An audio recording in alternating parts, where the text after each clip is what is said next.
cancellation company. Our knowledge, experience, and results has made Wesley a trusted resource for over 40,000 families we've helped get out of their timeshare. Give us a call, and I'll send you our timeshare exit information kit free with the straight facts about your... All right, Ensign. All of your options for cancellation. Call for your free info kit. 800-329-2121. 800-329-2121. 800-329-2121.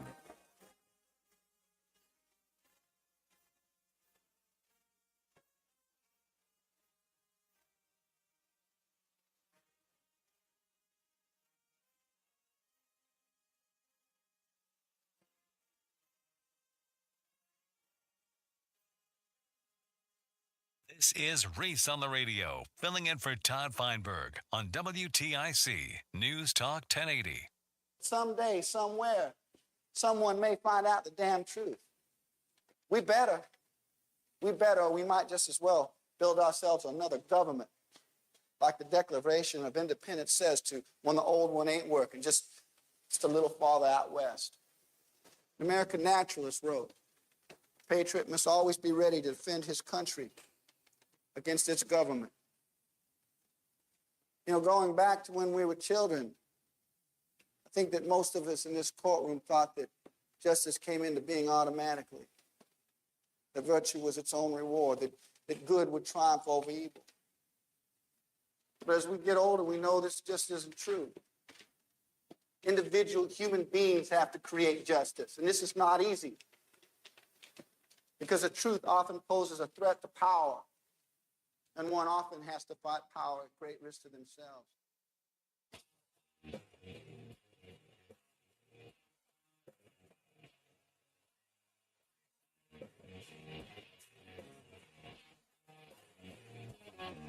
Yeah, I think that's where we are, folks. I think we're at that point where we have to be the truth that fights the power. Just has to. It's Reese on the Radio, News Talk 1080 WTIC on September the 19th, 2024.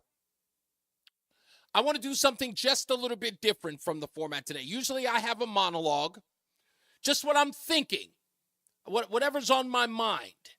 That's sort of like, there's a degree of zeitgeist in the things that I want to talk about. Whatever's going on, I'll usually have a monologue about that. But I thought about something today. Someone said this yesterday. In fact, they've been saying it for a couple of months now. They've been asking the question, why are people so stupid? And I have, all of my life, I have tried really, really hard to say, don't do that.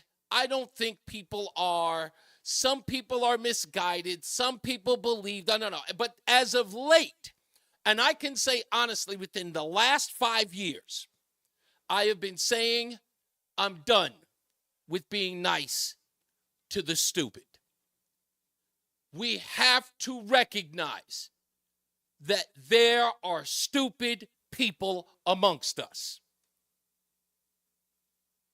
The time for playing games or being better people will be the end of us all. Why?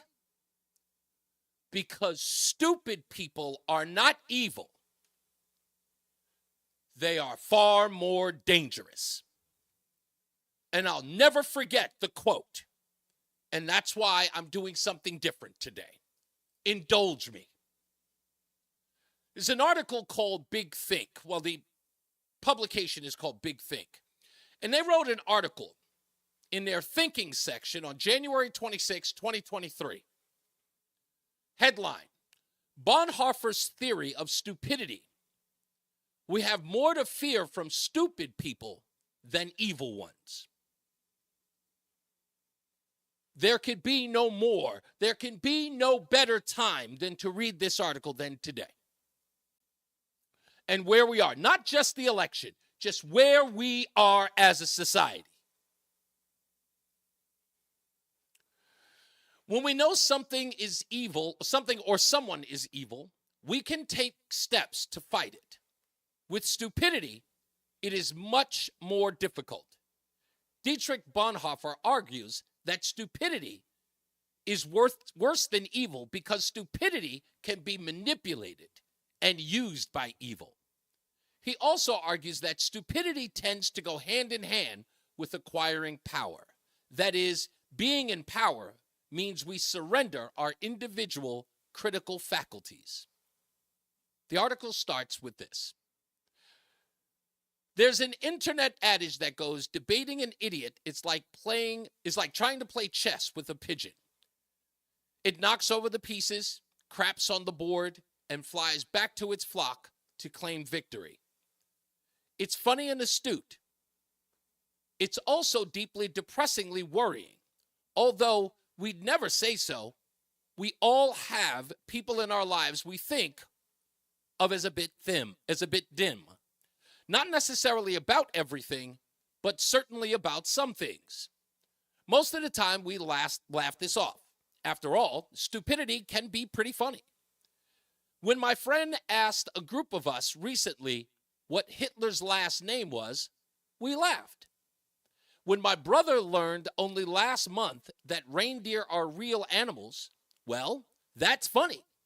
Good-natured ribbing about a person's ignorance is an everyday part of life. Stupidity, though, has its dark side. For theologian and philosopher Dietrich Bonhoeffer, the stupid person is often more dangerous than the evil one. In comic books and action movies, we know who the villain is. They wear dark clothes, kill on a whim, and cackle madly at their diabolical scheme. In life, too, we have obvious villains. The dictators who violate human rights, or serial killers, or violent criminals. As evil as these people are, they are not the biggest threat. Since they are known, once something is a known evil, the good of the world can rally to defend and fight against it. As Bonhoeffer puts it, one may protest against evil. It can be exposed and, if need be, prevented by use of force. Evil always carries within itself the germ of its own subversion. Stupidity, though, is a different problem altogether. We cannot so easily fight stupidity for two reasons. First, we are collectively much more tolerant of it. Unlike evil, stupidity is not a vice most of us take seriously. We do not lambast others for ignorance. We do not scream down people for not knowing things. Second, the stupid person is a slippery opponent. They will not be beaten by debate or open to reason. What's more, when the stupid person has their back against the wall, when they're confronted with facts that cannot be refuted, they snap and lash out. Bonhoeffer puts it like this: neither protest nor the use of force accomplish anything here. Reason falls on deaf ears. Facts that contradict one's prejudgment simply need not be believed. In such moments, the stupid person even becomes critical. And when facts are irrefutable, they are just pushed aside as inconsequential and incidental. In all this, the stupid person, in contrast to the malicious one, is utterly self-satisfied and, being easily irritated, becomes dangerous by going on the attack. We have a problem by not recognizing how dangerous stupidity is. We may not have any way to combat it because they will call us cruel. Many have called, or should say one, have called this show and said any criticism of stupidity is an attack. And therefore, you are the one who has to restrain oneself while stupidity reigns supreme, is allowed to wander through our society, change the way in which we live. Folks, men pretending to be women and women who say that those men are women is stupidity. We can't call it some derangement. It is stupid and dangerous. How do we know it's dangerous? Ask the 15-year-old girl in a Loudoun County school bathroom who was attacked by the stupidity of the school board that allowed a biological male to use the bathroom with that 15-year-old girl. That is dangerous. Ask the politicians who continue to push green energy in a state that is not only going to run people away from the state, but impoverish already poor people who can't afford to feed themselves, house themselves, or pay their bills. These people are going to die. Why? Because they have to resort to other means in order to take care of themselves. And it's usually crime. These ideas are stupid. They're not ill-advised. We have to recognize them as stupid. No more kidding around, trying to be kind. They have no kindness. They have no, I've not seen it. Can you tell me where the opposition in all of this has been kind to people who have tried to reason with them? Have you seen it? We have to argue with these people. You must take what we say as the gospel, or else you must bake the cake. You must perform the ceremony. You must allow the book to be in the classroom. There is no compromise. Because there is no compromise with stupidity. Now, sure, they will never tell you or even, concede that their ideas are stupid. They're just thoughtful. They care. They always run to the emotion because brains aren't required when emotion rules. This is stupid. And I think we just have to come to grips with that. I no longer pander to these people. I can't. I just can't. Some of them try. Some of them want to have a discussion. I get it. I hope that they maybe get red-pilled, as the saying goes. Maybe some of them will come to terms. And I've seen it happen, folks. Trust me, in my own personal life, I've seen it happen. I know that there's a reasonable person in there, but some are just too far gone. The saddest part about it, folks, it may be your mom. It might be your dad. It might be your kids, your brother, your sister, your aunt, your uncle. It may be the people you care about most. But there's only one way to deal with that, and that's acceptance. We have to accept things, don't we? We say that about every other affliction in the world, right? We have a drug addict family member. Some people just can't accept that person's on crack. I can't believe that they are on crack. They were raised in the same home as I was. Why would they even go down that turn? They're gone. Get over it. Accept it. They are now using crack. They are now using heroin. They are now using whatever. That's it. Once you recognize it, if you're debating with yourself about that, I can't believe it. That's the whole conflict thing that you're dealing with on your own. You're the one who's trying to reason with the fact that person is stupid. You're the one in conflict because acceptance is hard. Because once you've accepted, then you wonder what you have to do next. Move on? Never see that person again? avoid them at all costs. I don't want to avoid my mom. I don't want to avoid my dad. I don't want to not talk to my friends. Then maybe the problem is you. And I do believe that that's true. The problem is us. Now, while we come on this program and we call up 860-522-WTIC asking ourselves, why are they like this? I think what we need to do is stop. Let's not belabor what we don't understand about them. We have to come to accept. It's just an idea. Take what it you will. But I think Bonhoeffer's onto something here. I think he was onto something in Nazi Germany. Lord knows he went to jail for it. But if you'd like to read the article, I think I'll post it on my Facebook page. In fact, I'll do that during the commercial break. I'll post it. If you want to read the article yourself and learn a little more about Bonhoeffer,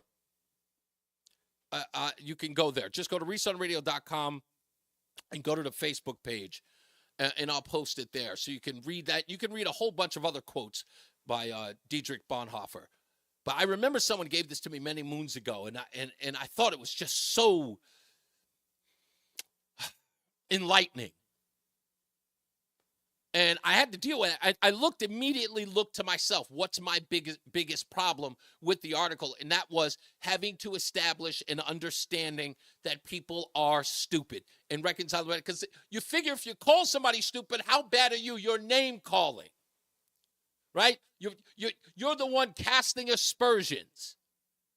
But when you try to reason with someone and they do exactly what Dietrich is saying here, they attack. They won't listen to reason. You ply them, you pile them on with facts and irrefutable evidence, and they just don't listen. And how frustrated do you get when you keep showing them over and over again, and they just keep pushing back and they're dismissive? Not only dismissive, they become like angry and start attacking you and calling you names. And the worst part is that they start saying the most debasing things about you. Why? Because they just don't agree. Dietrich Bonhoeffer understood that all the way during the Third Reich.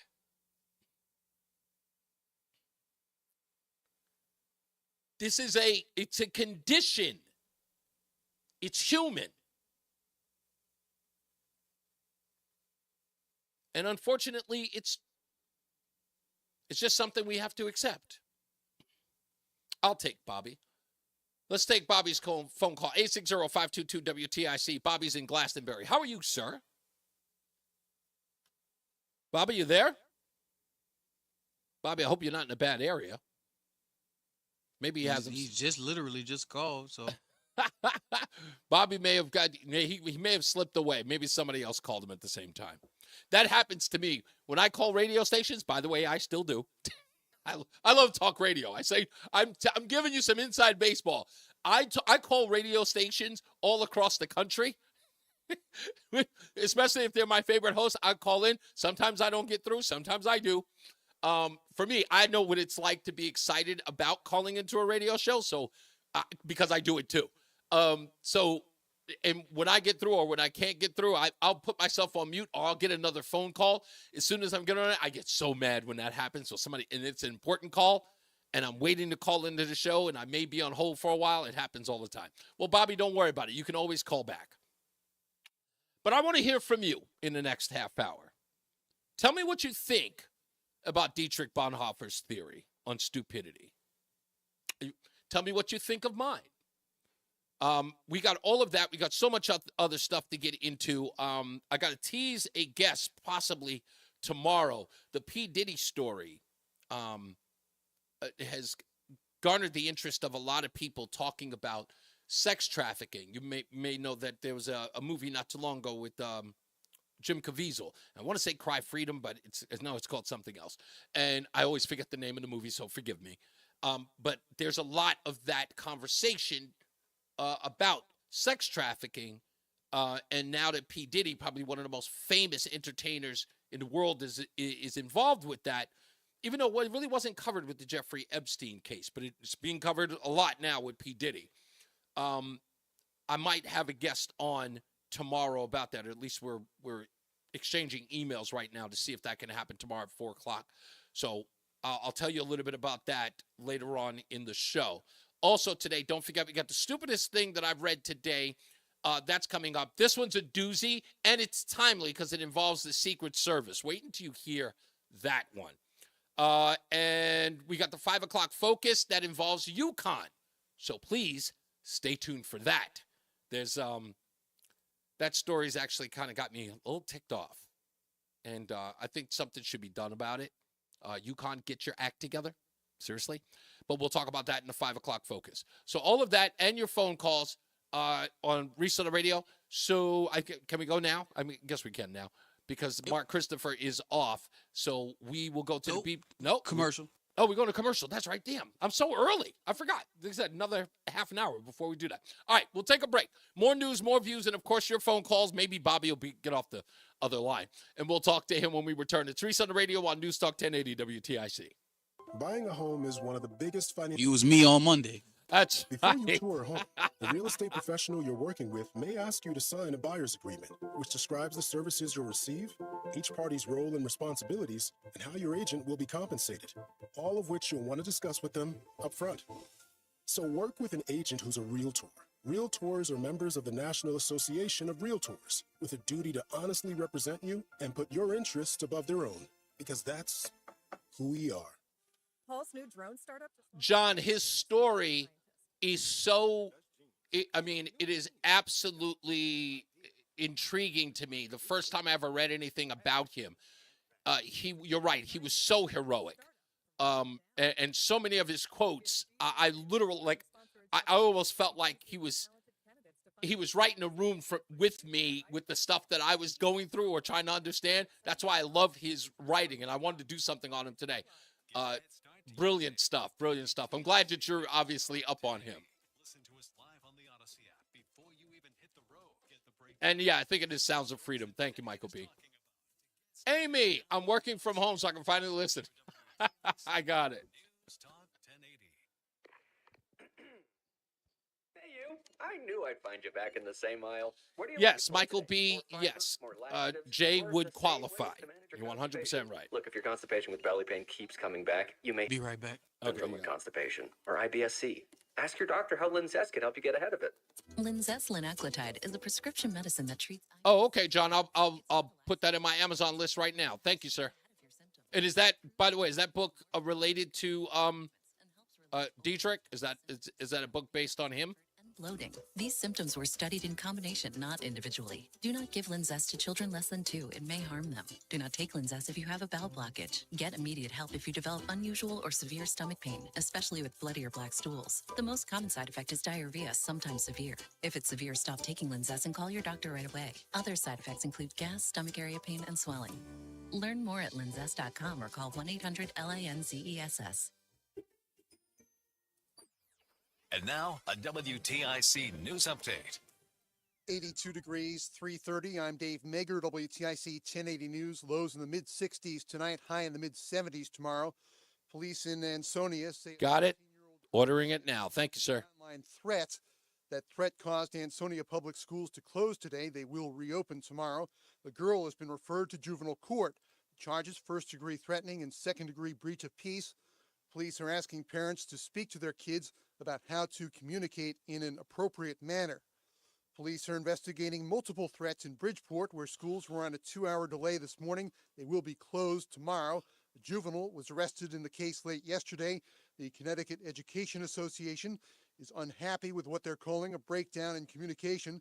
President Kate Diaz says families learned of the Bridgeport threat yesterday afternoon, but teachers weren't notified until late at night. Every other district that has had an incident has communicated very efficiently with both families and staff, because you need them both to have information at the same time.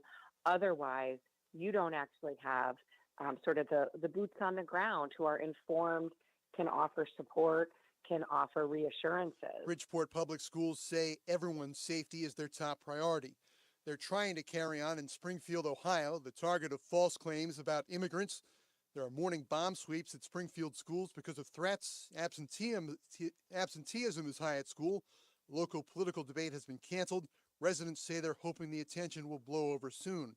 Police in Kentucky believe they've recovered the remains of a man who opened fire on an interstate highway about 2 weeks ago. A medical examiner is determining whether a body found in the woods in eastern Kentucky is that of a man suspected of shooting and wounding 5 people on Interstate 75. Dozens of lawmen searched for Joseph Couch since the September 7th shootings. People were on edge. Until he was found one way or the other, people was going to be in fear. No more fear. He's not going to bother nobody. The manhunt prompted the closing of schools and businesses and cancellation of church services. Jim Crisula, CBS News. Home sales in the U.S. fell 2.5% in August. They're at the lowest annual pace in nearly a year. But Jessica Loutz of the National Association of Realtors is optimistic due to the Fed cutting interest rates. If rates continue to be cut, I think we could suddenly see some more movement in the housing market. It's been quite sluggish when we look at home sales activity, and I think we're going to see more first-time home buyers. We also should see more building activity and perhaps even more potential sellers saying, well, there's a life change that's happened and now interest rates are lower and this is the time to move. Wall Street setting more records. The Dow up more than 500 points to 42,012. S&P climbing 97 points. The NASDAQ up 451 at more than 18,000. And the WTIC forecast. Tonight, overcast, remaining mild, the low down to 62. For our Friday, mostly cloudy. We'll have a little rain around, so make sure you take your umbrella. Won't be quite as warm, the high of 74. Now Saturday, mostly cloudy, breezy, and cooler, the high of 72. But that busy north-northeast wind at 10 to 20 miles an hour throughout the day Saturday. Sunday, a mix of clouds and sunshine, not quite as breezy, the high of 69. I'm meteorologist Jason Caterina in the WTIC Weather Center. 82 now in Hartford. The Yard Goats host a playoff game against Somerset tonight. Red Sox at Tampa Bay pregame just after 6 p.m. on WTIC. Yankees at the top of the hour in Seattle. For more, check out WTIC.com. I'm Dave Maker, WTIC 1080 News. Become a member at AmericanEagle.org. With fall around the corner and everyone back to their busy routines, finding time for dental care can be tough. Columbia Implant Center in Manchester is open 7 days a week with late hours. Get the care you need when it's convenient for you. Call 860-730-6030 or ColumbiaImplantCenter.com. Tune in to How to Retire with Fuchs Financial.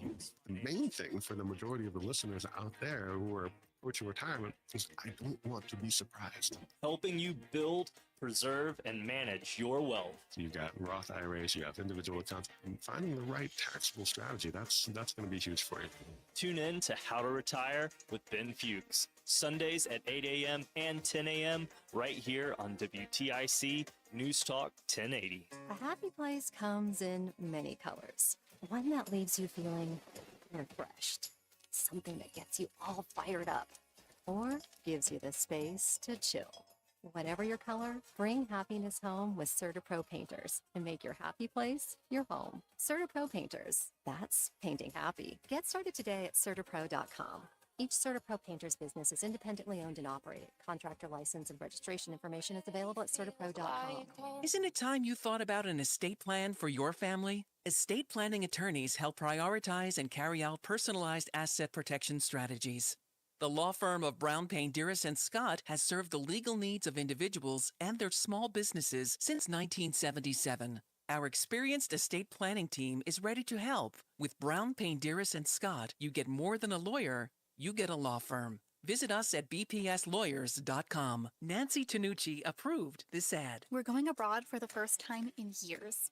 To Spain. But we don't speak Spanish. So we started using Babbel. And started learning Spanish fast. With Babbel, you can start having conversations in another language in just 3 weeks. Babbel's conversational method teaches you real-life words and phrases. And with Babbel's interactive bite-sized lessons, you'll remember what you learned. ¿Cómo te llamas? ¿Cómo te llamas? ¿De dónde eres? ¿De dónde eres?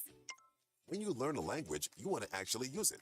Babbel is designed with that goal in mind. In just 3 weeks, we're starting to have conversations in Spanish. Estoy muy emocionado para ir a España contigo. Aw, he just said, I'm very excited to go to Spain with you. Nos vamos a divertir mucho. And that means we're going to have a lot of fun. Sí. Gracias, Babbel. Babbel, language for life. Celebrating 10 million subscriptions sold. Now try Babbel for free at babbel.com. Just go to babbel.com and start learning a new language today. That's babbel.com. BABBEL.com. Paid for by RFA cancellation. Are you feeling trapped by a timeshare you no longer want? You're not alone. Thousands of people are stuck paying for timeshares they hardly use. But here's the good news. There's a way out, and we're here to help. We specialize in legally canceling timeshares. With years of experience and a dedicated team, we've successfully helped countless clients just like you break free from those burdensome contracts. No more annual fees, no more maintenance costs, just freedom from your unwanted timeshare. Imagine what you could do with all that extra money and peace of mind, whether it's traveling to places you really want to go, saving for a new home, or just enjoying life without that financial burden hanging over your head. We make it possible, and it's easier than you think. Call us today at 800-866-7061. That's 800-866-7061. Our friendly experts will guide you through the process step by step, ensuring a smooth and stress-free experience. So call us now at 800-866-7061. That's 800-866-7061 and take the first step toward freedom. Again, 800-866-7061. 800-866-7061. Men, look. 1 minute. Host of problems. These include a low sex drive, bad sleep patterns, unproductive workouts, decreased energy, brain fog, and more. But many men just attribute these symptoms to aging and don't consider that there are medical treatments that can give them back their vigor and vibrancy. This is Dale for Northeast Men's Health, and if you're feeling like I just described, it's time for you to treat that low T and change your life. At Northeast Men's Health, we're experts in treating low testosterone and other men's sexual health conditions. We've successfully treated thousands of men for low T and have seen the amazing difference that those treatments can make in a man's life. If you're feeling like the vast majority of men who are low T, within just a few weeks, you'll feel your energy return. That brain fog will go away. Your sleep will improve, as will your workouts, and your sex drive will be significantly enhanced as well. So make an appointment and make a true life change. Your initial visit is only $99 and includes blood work and a medical consult. And if you start on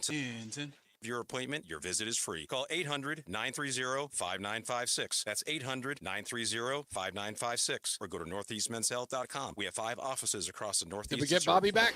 What's up, everybody? You know who it is. You know who it is. It's Reese on the Radio. Frederick Douglass of the 21st century. It's WTIC News Talk 1080. And we are back. Little Biggie Smalls there. I always love that premiere beat. It's Reese on the Radio, News Talk 1080 WTIC. And if you're just joining us, by the way, I want to do something that if I could, folks, I would like to embark on something next week, okay? Maybe once a week, if we could. And with your permission, I'd like to. I want to do at the beginning of the show, I always play a monologue. I always call it the opening monologue. Roland will tell you. It's called the opening monologue for a reason. In essence, it sort of sets the tone on where the show is going to go. It's never random. It is always consistent with what the theme's going to be on the show. So I'll play something from something in current events, like in the news, and I'll play something from a movie.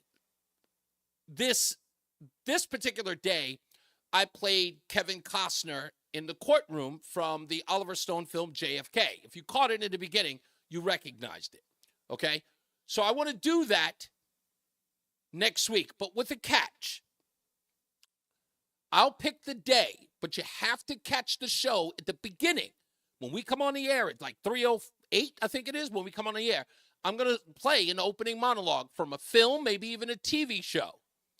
And we will give away a Reese on the Radio t-shirt for the first person. In other words, I know you're probably going to search it. Some of you are going to cheat. But if you can recognize it, if you recognize the opening monologue, I want you to go to reesonradio.com and type in what you think the monologue is, and we'll pick somebody random to win a Reese on the Radio t-shirt. In fact, we'll give away a Reese on the Radio Scallywag shirt. We'll start doing it next week. So, again, you have to be here in the beginning of the show, hear the opening monologue from a movie or a TV show. If you recognize it, go to reesonradio.com, and then we'll get you a t-shirt and send it out to you. Anyway, so with that, let's get to the phones. 860-522-WTIC.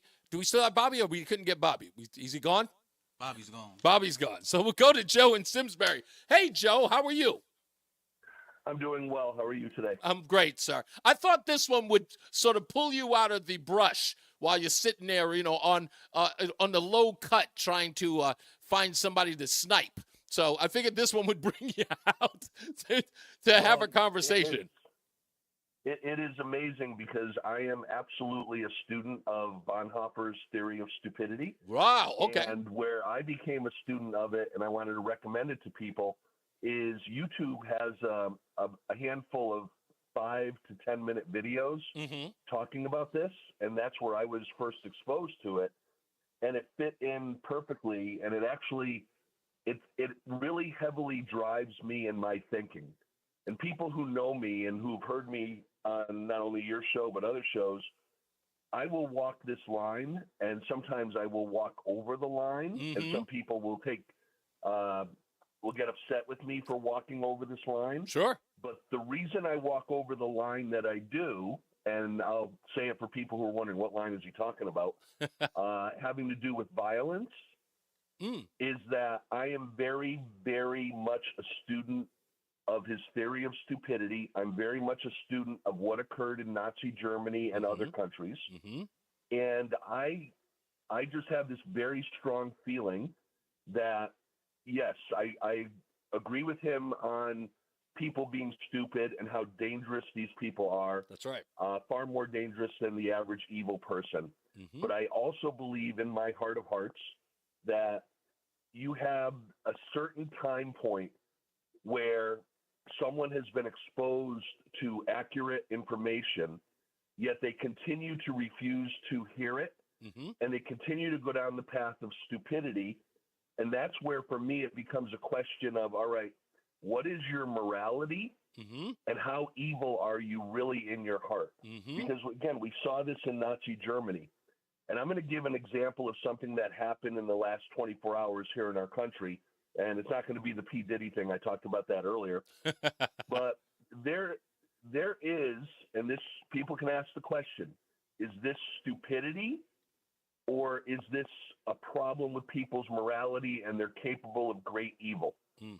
The video that came out of 2007 of Kamala Harris saying that she believes that police should have the right to enter the homes, even if it means through the use of force, of legal gun owners to make sure that they are storing their firearms properly.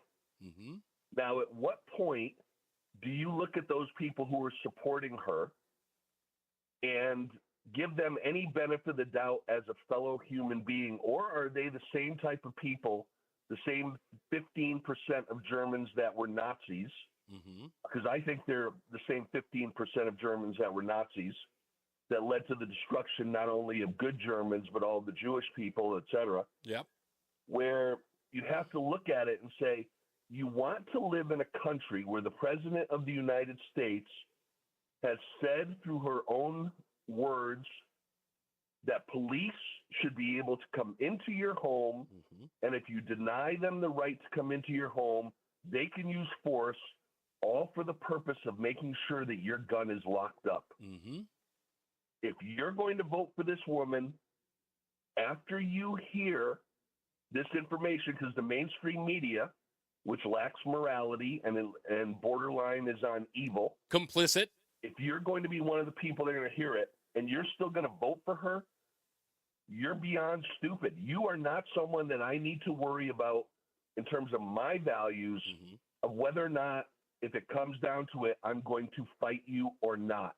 Because it is so clear that in our world history, not just Nazi Germany, but all the other times, Stalin, Mao, years and years ago, going into people's homes with basically a military type force is pure 100% evil. And doing it for people who are legally owning firearms is evil. And I cannot treat you with respect, nor will I ever treat you with respect if you believe that, well, that's okay. Yeah, exactly. Because I'm not going to allow my country to become Nazi Germany. I'm going to take you out before I do that. That's the line. That, you know what, Joe, that's, again, that is exactly the point I'm talking about as far as the most dangerous part about them. You bring up the Kamala Harris video, which again, the 2007, talking about entering your house with force. Not only that, she's standing there with none other than Gavin Newsom, by the way, who's there in that while she spoke in that video. Which again, think about the people who are going to vote for her that you're talking about. Those people who vote for her ardently agree with the idea that the biggest problem we have in our country is the police are treated like a military force against its citizens. And here they would vote for a candidate who would do just that. Use them as a military might against law-abiding citizens.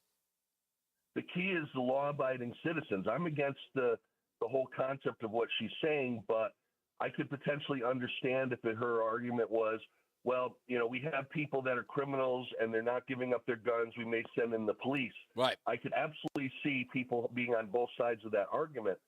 But that's not what she said. You're talking very specifically about law-abiding citizens with the right to have that firearm in their home. And if you don't let the police in, they're going to use force just to make sure you stored it properly. That is sick. Yeah. That is not a difference of opinion between Joe from Simsbury and other people. That is extremely mentally ill. Yep. You cannot have someone who thinks that become the president of the United States of America. She should be done.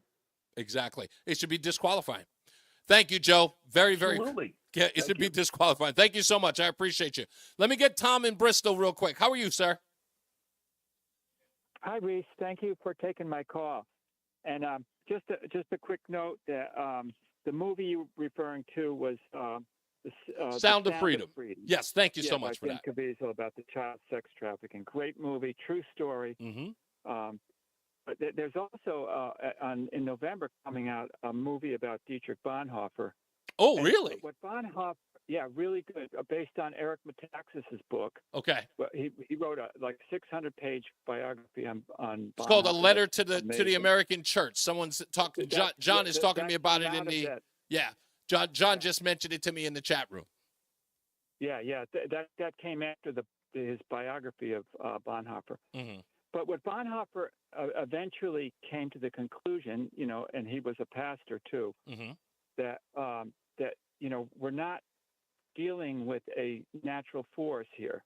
That the idea, what we call stupid, and it definitely is a spiritual veil or covering. Mm. It says in the Bible that that because people don't receive a love for the truth, that they're given a strong delusion. Okay. So it is a consequence of a spiritual battle. And people are either assuaging their self-life or they're striving for something higher. And the more self-centered a person is, the more severe the veil is. Ooh. And so it's really a privilege to have a love for the truth. The fact that we can see the truth and what's right and wrong is a great blessing in this day, because we're living in a time of great darkness, of great spiritual darkness. We are. And people are veiled. They just can't see it. And the more you become aware of it, but it also says in the Bible that the veil is done away in Christ. So there is a power, there is a force that can dispel that. Mm. And John Adams said that this republic is so fragile. Because the human heart is basically not good, but people that have either a true religious understanding or moral virtue, that's the only basis that a republic can go on, and people have abandoned that. Yeah, and so everything's at stake now. I got to go to a hard break, Tom, but thank you so much. I'm glad I took your call. But you're right. There is a sort of a, I would say, deficiency, a strong deficiency in truth, or even those who desire the truth. Very, very good call, sir. Thank you so much. Yeah, that's exactly right. Thank you, Tom. I appreciate the call. Okay. Let's take a break. When we come back, we'll talk to Patrick and Dave in Brantford. So stick around. More news, more views, and, of course, your phone calls. It's Reese on the Radio on NewsTalk 1080 WTIC. You love your city, but let's be honest, the commute, not so much. That's where the free Odyssey app can help. Download the app and follow your local news station so you can get the latest traffic reports or find if your train is on time before you walk out your door. Knowing all this gives you time to think about the essential things like, do I have time to get coffee? Download the free Odyssey app and search your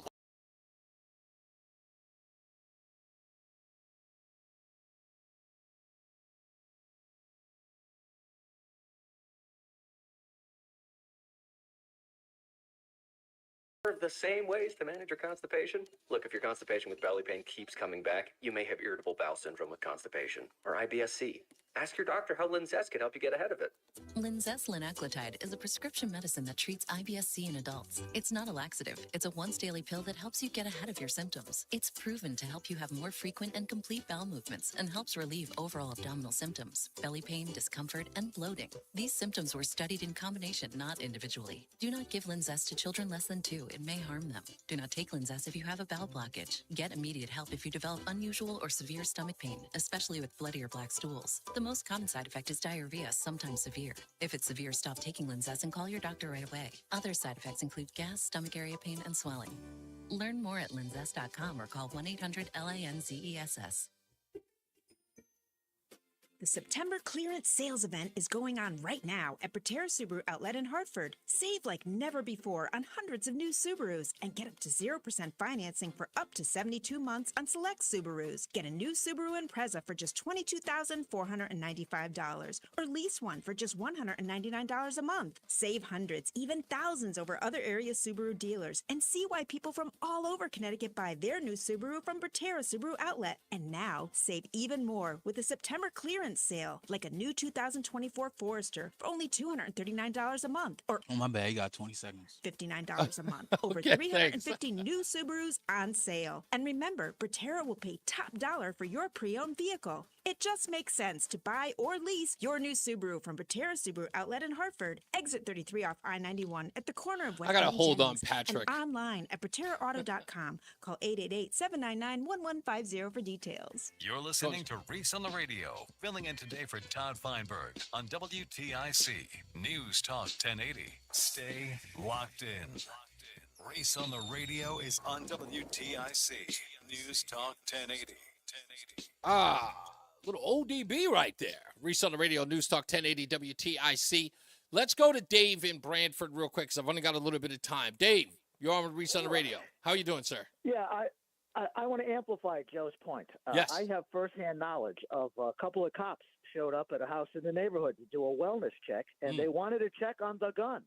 And I assume they knew what was registered to be in that house. Wow. And if the owner did not have the knowledge, it's a lot like getting stopped by the cops and they do an exigent check in your trunk. Yeah. And you know that unless they have a probable cause that you have committed or am about to commit a crime, they do not have the legal right to search your trunk.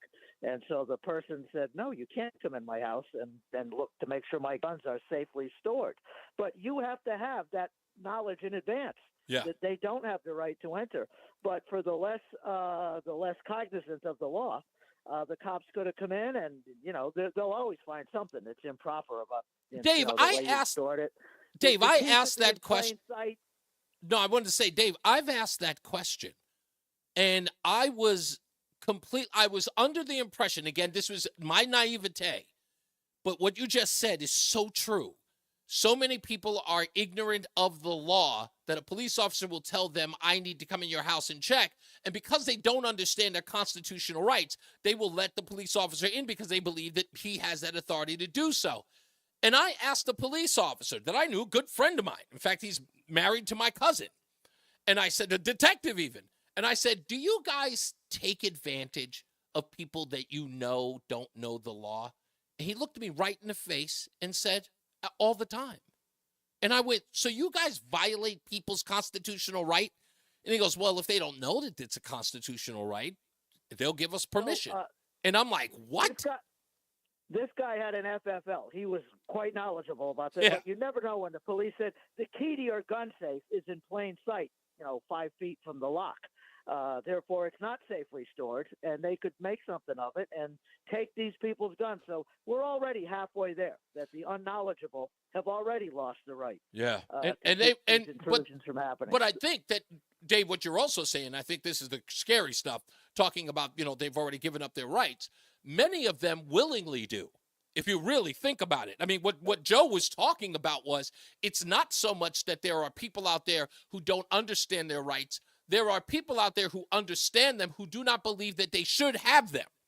You know what I mean? It's like there are people, when you talk to somebody who's a gun grabber about the constitutional right to own guns, they would say, so are you okay with eliminating the Second Amendment? Many of them say absolutely, because they believe that only two groups of people should have guns, and that are those are crooks and the government, that including police, of course. Let me get this over at the end. It is a constitutional right, the Second Amendment, and the cost of complying with the rules to actually carry out your civil right. No lefty would put up with paying anything for the right to vote or have any of your other civil rights. But the civil right for gun ownership, you spend a fortune to get the gun license. Almost surely they're going to force you to get insurance somewhere along the line, which may not become available at a price anyone could want to afford.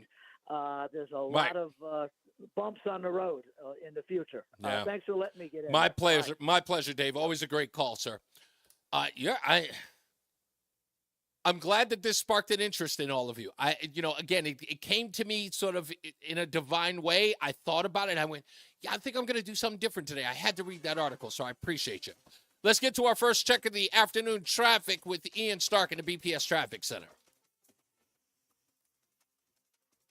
I'm Ian Stark from the BPS Lawyers Traffic Center, and the ride home right now, pretty busy on 84, as you'd imagine. I'll be right back. Westbound, you got delays kicking in over the Bulkley Bridge, and it stays stop and go right out to around Prospect Avenue at exit 44, which of course means westbound too is tying up as you approach 84 West. Eastbound seeing the same kind of delays starting around exit 44 back to the ramps from 91.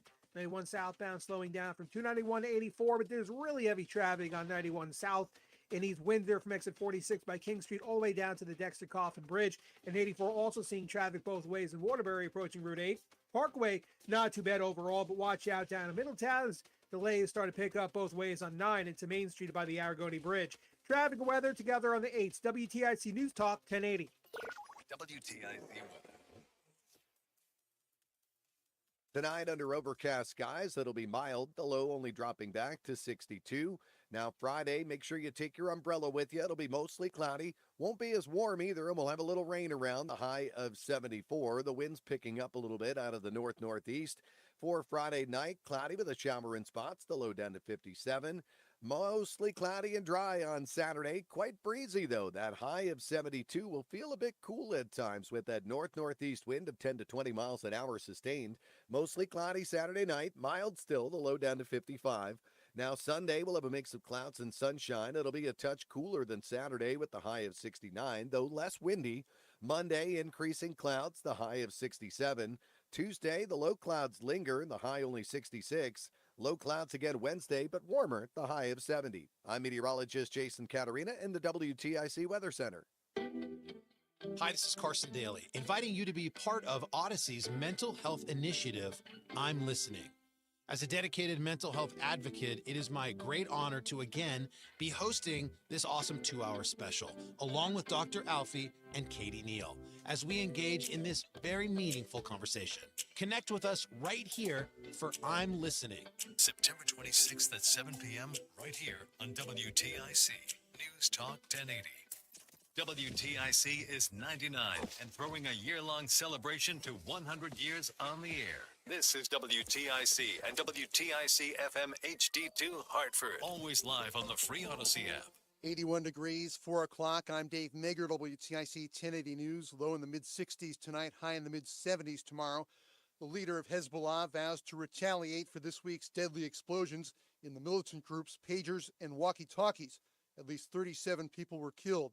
The devices allegedly set off by Israel, which has been exchanging strikes with Hezbollah today. The U.S. and its allies are concerned as Israel starts a new phase of its war. The fear has long been that a full-scale conflict along its northern border could draw in the U.S. and Iran, which backs Hezbollah.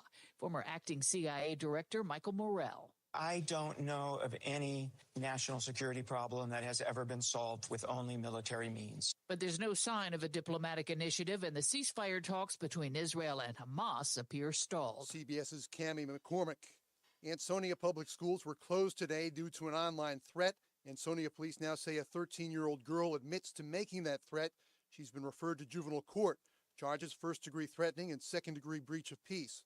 Police are investigating multiple threats in Bridgeport, where schools were on a 2-hour delay today. They will be closed tomorrow. Out of an abundance of caution, a juvenile was arrested in the case late yesterday. The state police chaplain died in a motorcycle crash. Police say Reverend Paul Krampitz was riding his motorcycle on Route 9 in Berlin yesterday. The car crossed into his lane and crashed into him. He was knocked off the bike, suffered fatal injuries. Retired State Police Lieutenant Paul Vance says chaplains play a key role in supporting troopers. Friends or family or what have you, when people need some spiritual guidance or some spiritual assistance, these men and women are in the background, but they're there to help. And you don't hear a whole lot about what they do. They're just simply there and available when you need them. State police say Krampitz touched the lives of hundreds of troopers, dispatchers, and staff in his 16 years of service. The Federal Trade Commission says major social media and video streaming services are engaging in vast surveillance of customers. CBS News technology contributor Ian Scher. This is an issue that has particularly become really important during the age of AI. Tech companies, it turns out, need a lot of data in order to create their AIs, and they're running out of places to find it. A lot of content makers, like news organizations or photography sites, are locking down access and saying, no, you can't just get this stuff for free. And so now they're turning to their own users and trying to pull data out of them. On the campaign trail, Democratic nominee Kamala Harris will take part in a live stream with supporter Oprah Winfrey in Michigan. Republican nominee Donald Trump will be in Washington with prominent Jewish supporters. Poor reviews for America's healthcare system. The U.S. spends more on healthcare than any other high-income country, but a new report suggests that Americans, quote, are sicker, die younger, and struggle to afford essential healthcare. Compared with 9 other high-income nations, the U.S. ranked last overall this year, with a lower life expectancy and higher rates of death and disease, despite spending the most on healthcare. That's the finding of the independent research group, the Commonwealth Fund. Jim Crisula, CBS News. Connecticut's Labor Department says the state dropped 2,200 jobs last month, but the unemployment rate dropped for the 5th straight month and now stands at 3.4% in the state. The national rate, 4.2%. And mortgage rates finally dropping. Good news for prospective home buyers as mortgage rates have fallen to their lowest level in 2 years, with Freddie Mac reporting that the 30-year fixed rate dropped 11 basis points last week to 6.09%. That's down more than a full percentage point from a year earlier. And rates will be heading even lower after the Federal Reserve sliced a half percentage point off of its benchmark lending rate, which will eventually sift down to mortgage rates, which tend to follow the direction of the 10-year Treasury yield, and that has risen despite the Fed rate cut. CBS's Jason Brooks. Wall Street closing at record levels. The Dow up 522 points to 42,025. S&P up 95 points. The NASDAQ climbing 440 points and closing over 18,000. Sports, the Yard Goats host a playoff game against Somerset. Red Sox at Tampa Bay pregame just after the 6 o'clock news on WTIC. Yankees in Seattle about to get started. Mets hosting Philadelphia. NFL Thursday night football, the Patriots at the Jets. WNBA, the Sun hosting Chicago.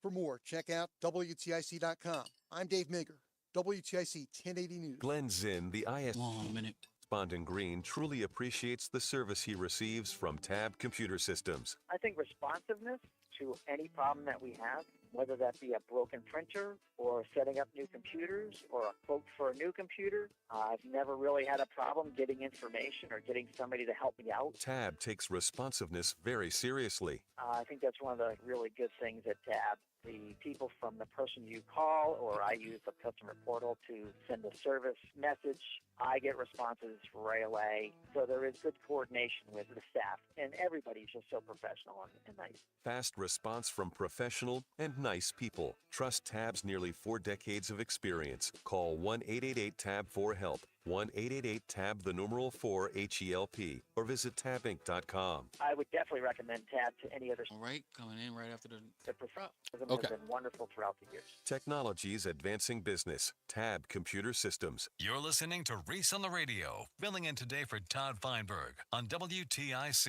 News Talk 1080. We're back. It's Reese on the Radio, News Talk 1080 WTIC. I will not be liking New England tonight. I just can't. I love New England. Don't get me wrong. Connecticut, I love you. I will always love you. You are where my real career started. It's where I first got a radio paycheck. I still love Manchester. Still do. I was considered whenever I drive by my old haunts, I always think of when I first went. I do. And when I think of New England in the fall, I think of Manchester, Connecticut, surrounded by trees, the beautiful brisk winds, the people watching baseball at TGI Fridays across the street from the Buckland Hills Mall. I love New England. You are my second home because I hate New York. So I will always love you. Except for tonight, damn it. Because the New England Patriots are playing the Jets, and we got to beat you. So I'm not going to be a fan of you guys today. I'm just letting you know. So if you're watching Thursday Night Football tonight, know that Reese on the Radio is saying awful things about New England. Well, at least the Patriots. I'll try to be kind. But if the Jets blow it as usual, you guys can rib me tomorrow. Let's get to the BPS Traffic Center with Ian Stark. I'm Ian Stark from the BPS Lawyers Traffic Center. This report brought to you by Whittle City. Jets winning. Traffic out there in 84 as you Got money on it, dog. Of course you do. Avenue, exit 44 in the Bulkley Bridge and westbound 2 backs up, trying to get on to 84 West because of all those people in front of you. I just set up Tom. We went through 20 minutes offline setting him up with FanDuel. And through Rocky Hill after exit 24 by 99, but there's some really heavy delays out there in South. I heard you asking Janine about whether or not they're back on. King Street all the way. Yeah, they're not, though. The Coffin Bridge. Whittlesey wants your business to succeed. Whittlesey is more than They didn't pick it back up, I guess. They didn't get what they wanted out of it. robust set of solutions, including audit, tax, technology, cybersecurity, and advisory services. Learn more atwadvising.com. Traffic and weather together on the 8th. WTIC News Talk 1080. WTIC weather.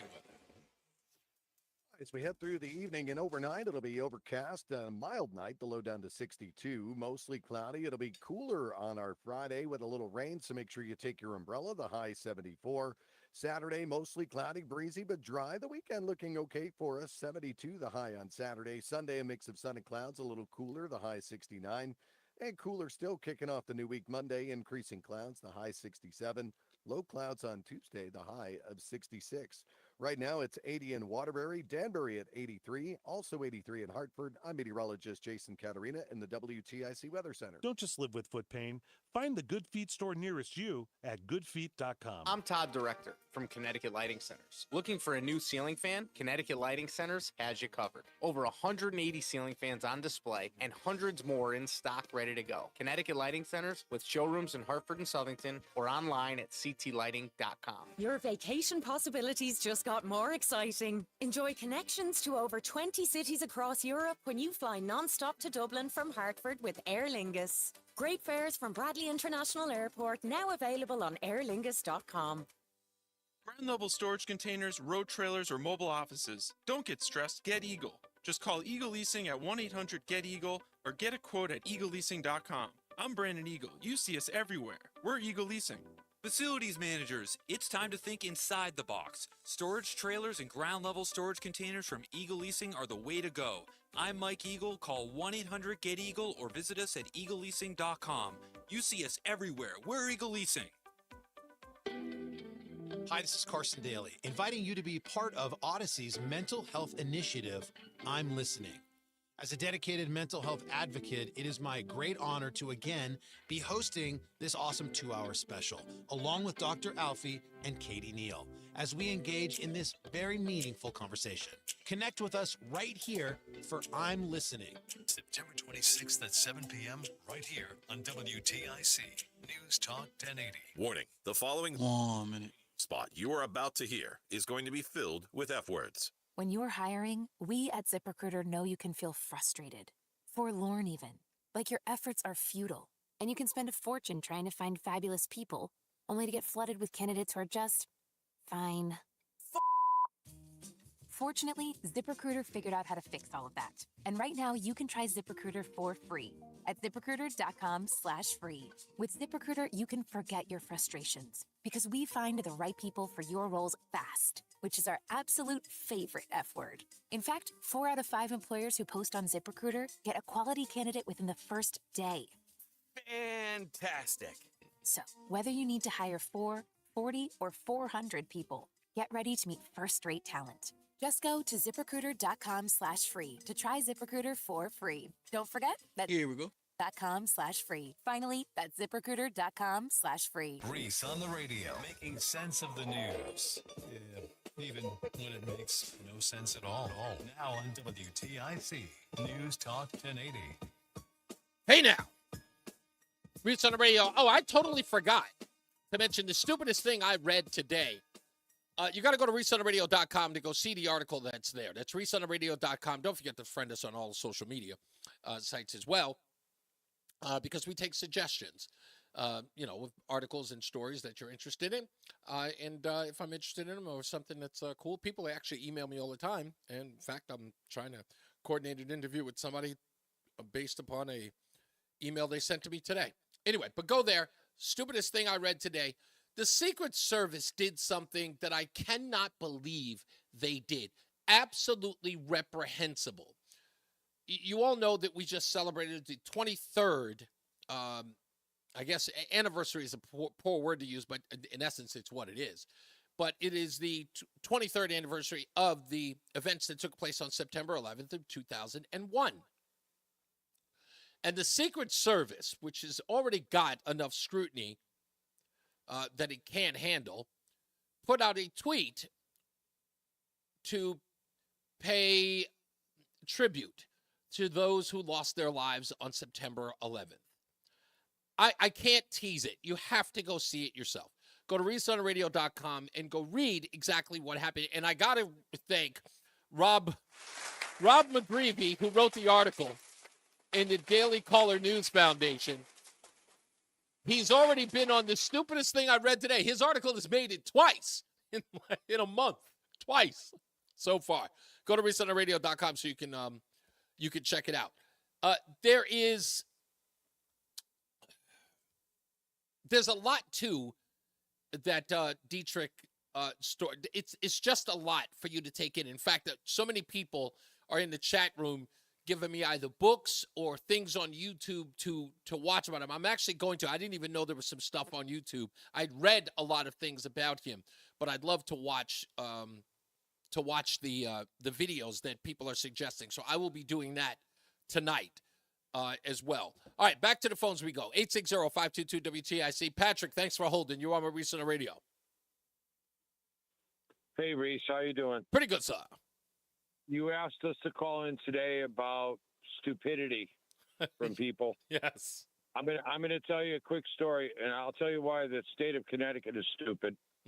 Back in the day, after my grandfather passed away, my best friend took me to Harbor Park in Middletown, and I met this woman who was a nurse that worked for the state of Connecticut. Okay. Yeah. She was a beauty, Italian girl. And we started dating.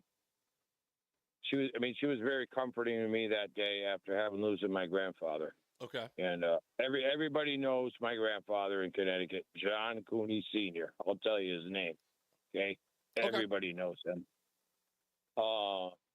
We started dating. She was a little older than me, and she worked with kids that had, I want to say it politically correct. Developmental problems, mentally. Right. Yeah, sure. Special needs kids, in other words. So I went over to her house one night for dinner, and she says, I got some bad news. And I said, what's that? And she goes, well, I lost my job with the state. Oh, wow. I said, what do you mean? She goes, well, every time they rework the budget here in Connecticut, the first thing they cut is special needs stuff. Yeah. like mental retardation stuff. Yeah. Right. So I said, no. I said, well, what are you going to do? She says, well, I already reached out to a recruiter and I got a new gig in Pennsylvania. I said, no, you can't go to Pennsylvania. She was a doll, man. You know what I'm saying? I didn't want her to go away. And you weren't going to move with her. Why? But this is the point of me calling. I said, why do they do that? She goes, because those people can't fight back for themselves. Ooh. They can't go to the state, you know what I'm saying, or Yeah. testify in Yeah, front of Congress they are the and- most vulnerable, which is usually why bureaucrats. Right. Listen, there are so many examples of what you're talking about. Is that the people who are conditionally programmed, and I'm using that for lack of a better term, to not fight City Hall. Those are the people that the bureaucrats affect first. You know, they know that people are not going to vote them out, or they know that people are not going to protest. They're only going to complain. They know they're not going to be in a contentious a situation with those people. They will take it on the chin. And people in those, I guess, in mental health facilities or people who are mentally disabled, they don't have the capacity to fight back. They need people to fight for them. But the people who can fight for them, you just fire them. And they're lost without a job, and they can't do it without any funds to fight for those kids. Those kids are left in a lurch. Right, but you know as well as I do that I think it's, correct me if I'm wrong, it's 24-12, or in other words, it's 2-1 in the Connecticut state legislature. Mm-hmm. So if you're a Republican, I don't even know why you get up in the morning and put a suit and tie on and go to the Capitol, because you're not going to get anything done. If they want to vote themselves a pay raise or raise the percentage or how much state income tax they take from you, they're just going to raise their hands and say, okay, and it's passed. And none of your constituents, none of us, citizens of Connecticut have a say in the matter. Yeah. And you know what? That's where people are stupid. You keep voting for the same people. You keep voting for some 80-year-old woman that dyes her hair purple. That's not going to do a damn thing for you. It's a good point. Okay, and you know who I'm talking about. Yeah, I do. Thank you, Patrick. Much appreciated. Well, you got it. Richie's in Bloomfield. How are you, sir? How you doing, Reese? Pretty good, sir. Yeah, just a quick shout out to P. Diddy. How does it feel? What's it like to be on the other end of the stick there, pal? Don't try to hold your hand over it or tape it up, because they like it when it's gift wrapped, okay? Wow. Damn, Richie. Yeah, talk about Eric Holder. What did Eric Holder say? When they go low, you kick them? I guess you're in the kicking mood. So, when you talk to the guy, that caller in Simsbury, about what Kamala Harris said back then, what was it, 2007? Yeah. I guess she didn't hear about what happened when Great Britain tried it, when King Louis tried the same thing in his country. Because I can tell this woman has no idea the resolve of the American people. But remember, there's something to consider in all of this, right? She's dealing with ultra-liberal. When she said that, she was dealing with ultra-liberal California. No one in California thinks that they even have a right to own a gun. Sure, there are some people, in conservative districts, but there are people there. Some people think that they're entitled to a gun. That's the wealthy, the rich, the elites. But every other average citizens, they see gun ownership as like, oh, no, what's wrong with you? I've talked to so many people from San Diego. I've got a friend who lives in San Diego, and I've had this discussion. In fact, we've had arguments. And he's of the ilk. I've asked him, I said, who should have guns in this world? He goes, when I grew up, the only people we knew who had guns were cops and robbers. And, the average citizen didn't use them. I mean, a lot of us citizens, that's our livelihood. We feed ourselves with our guns. They don't see it that way. They don't see guns in that. They don't see guns in that capacity, Richie. That's how I see them. That's how a lot of Americans see it. I know. They protect our family, and if she ever tried that, good luck with it. Yeah, because it's already been tried, and look what happened. I'll play that clip again for everybody to hear from JFK. I'll play it in the next break. Thank you, Richie. I appreciate you, sir. Hey, Chris. You got it, sir. Chris is in Wethersfield again. Hello, Chris. I'm sure I knew this one would get you out there too. I know you love this topic. Well, I wanted to ask you a question about one of the callers that called in a few callers ago. Okay. And he was talking about that. I think it was, and here's the premise, but correct me if I'm wrong, because this is where I'm having some issues. I think he said something like, God likes people who seek the truth. Do you remember that caller? It was like 3 callers ago. Yes, his name was Tom in Bristol. Oh, Tom in Bristol. And then he said, was he coming? So it was the truth. Was the truth Republican truth? No, Because, no. He didn't. Okay, he yeah, didn't. okay, he did okay. not use an ideology. What he was saying was there's a desire, like innately a desire for those who wish to know the truth. They believe that it's liberating. That understanding the truth is a good thing for your spirit to understand the truth. An uncomfortable truth is an enlightening truth. Like I said, when I find an uncomfortable truth, I almost feel like I've been liberated. Mm-hmm. So I think he was coming from that place. Okay, because I thought he was saying, well, if you believe everything. Oh no, he was said our Republican, republic. then God No, likes he said you know what I mean? no, he said our republic. That's what he said. The word he used was republic, not Republican. There you go.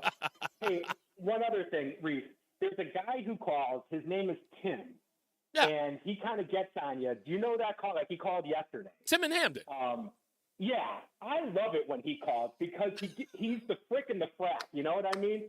Dude, I like to listen to that on radio. I like the back and forth, and I like the fact that even though you kind of get on each other, I think at the end of the day, if you were in a bar, you know, drinking a beer, you'd handshake and high five. I'd love you. People do. You know what? You have no idea. From the day I started here, Chris, from the moment I started here, I got messages on Twitter. I got messages on my personal Facebook, even people who texted me and said, why do you talk to that guy? And I had to come on the air and defend myself. I had to come on the air and I go, guys, I understand it that sometimes the show can be kind of an echo chamber. And that's one of the things. I come from radio where it was an echo chamber. I came from hip-hop radio. Imagine that. I come from hip-hop radio where everybody agrees with the host and is liberal leaning. When I joined that morning show, I was the only black conservative within 100 miles of that radio station. So for me to come on, when did that show become popular? Because they all bashed me. So it was me against the world being the opposition. Yeah. And people finally, and it was funny because afterwards, people told me after the fact, they said, you were such a great addition to that show because they had never heard anyone on the air on a radio station that they listened to said something different than what they were hearing every day. So that, you know what I mean? That sort of, my attraction to Tim, if it's anything, is that getting inside the psyche of why he believes what he believes is important to me. Because, you know, there has to be an impetus. There has to be some sort of breakdown as to where he got from here. Because I know I used to be, when I was very, very early in life, everybody I knew was liberal. Something is an impetus to what changed your mind, what affected you in your life that got you to the place that you're in now. Even liberals have that experience. It doesn't matter what you think. Something leads you down the path that you end up on. So, and I want to understand that. Awesome. Thank you, sir. I love the show, love the listeners, and just love the callers. Chris, you are a true radio head, my friend. You are a true radio head. I appreciate that. Later, bro. You got it, buddy. Steve is in Avon. Let's see if we can take him real quick. How are you doing, Steve? Hey, Reese, great show. Thanks for taking my call. My pleasure, sir. Yeah, I love your opening monologue or whatever you call it about stupidity. It's funny, I just had this same kind of conversation with my mom on the phone last night. Wow. Talking about stupidity. And I was, you know, saying how it's ruining everything and it could maybe get us all killed. These people are trying to lead us into World War III. And it's all based on stupidity, you know? And not only that, it's our lack of being able to not only recognize it, but call it out. I get the fact that we have been conditioned in some way to be polite, right? Like we, you know, the beginning of the article, he talked about how, you know, he had a guy who walked up to him and said, what's Hitler's last name? And you laugh and you joke about that. That's somebody who's ignorant to the facts or might be ignorant to something that many people know. That's common knowledge. But there are the people that you're having those conversations with that it doesn't matter what you do to show them the facts when they affect everyone's lives, and they ignore that. And then instead of just ignoring it or just saying or they attack you for even trying to convince them of the facts. That's where it becomes dangerous. And I think that's what Dietrich is talking about. Right. And can I give you a specific example? I'd love it. Past few years? I'd love it. During the whole COVID nonsense. Yes. When everybody was wearing masks. Mm-hmm. That drove me insane. Mm-hmm. People in my family, my friends would say, why are you so upset about this? And I'm like, because it's stupid. And all these people are just falling in line and doing this stupid thing, and nobody's even questioning it. Let me tell you something. And more than that, you're supposed to do the stupid thing. You can't even go into a store without doing the stupid thing. Let me tell you. It drove me crazy. Let me tell you this, Steve. Here's the thing. People don't recognize how altruistic it is for you to point out how stupid it is, because you're not angry. Like, you don't want people to do what you tell them to do. You want them to recognize that it's stupid because you wish to help them, right? Exactly. You know what I mean? It's like there's a selflessness in saying you don't need to wear a mask. You are depriving your brain of oxygen. Imagine the irony that you are trying to get them to stop. And you're doing it for no reason. Exactly. Take For the no mask reason. off so that you can get some oxygen to your brain. This is only people get perpetuating, angry. right? This is only perpetuating your stupidity by denying your brain oxygen. Do you understand? I know, and I found it terrifying, and people didn't understand. Like, why are you making such a big deal about this? I'm like, because this terrifies me. It does. That this could be going on, and all these people just go along with it. Yeah. And don't even question it. Exactly. Steve, thank you for the call, sir. Much All right, thanks a appreciated, lot, Reese. sir. You got it. Let's get back to the BPS Traffic Center with Ian Stark. I'm Ian Stark from the BPS Lawyers Traffic Center. 91 slows down southbound from 291 to 84. And then again, a lot of traffic to Weathersfield and Rocky Hill, anywhere from Route 3 down to around exit 23 by 411. And then back to East Windsor, those southbound delays continue on 91 from King Street all the way to the Dexter Coffin Bridge, King Street being exit 46. 84, as usual, busy anywhere westbound from the Bulkley Bridge out to around exit 44 by Prospect Avenue. So you'll be slowing down on westbound, too. You try to merge with 84 West, but then eastbound, we're seeing traffic as far back as exit 41 by South Main Street in West Hartford before you get to the ramps for 91. A lot of company in front of you there. And look out Middletown, Route 9 still pretty slow both ways as you approach the Aragoni Bridge. Traffic weather together on the 8th. WTIC News Talk 1080. Now, your ideas don't have to wait. Dell Technologies and Intel are pushing what technology can do, so great ideas can happen right now. Bring your ideas to life at Dell.com. Welcome to now. WTIC. Tonight, under overcast skies, it'll be mild. The low only dropping back to 62. Now, Friday, make sure you take your umbrella with you. It'll be mostly cloudy. Won't be as warm either, and we'll have a little rain around, the high of 74. The wind's picking up a little bit out of the north-northeast. For Friday night, cloudy with a shower in spots, the low down to 57. Mostly cloudy and dry on Saturday. Quite breezy, though. That high of 72 will feel a bit cool at times with that north-northeast wind of 10 to 20 miles an hour sustained. Mostly cloudy Saturday night. Mild still, the low down to 55. Now, Sunday, we'll have a mix of clouds and sunshine. It'll be a touch cooler than Saturday with the high of 69, though less windy. Monday, increasing clouds, the high of 67. Tuesday, the low clouds linger, the high only 60.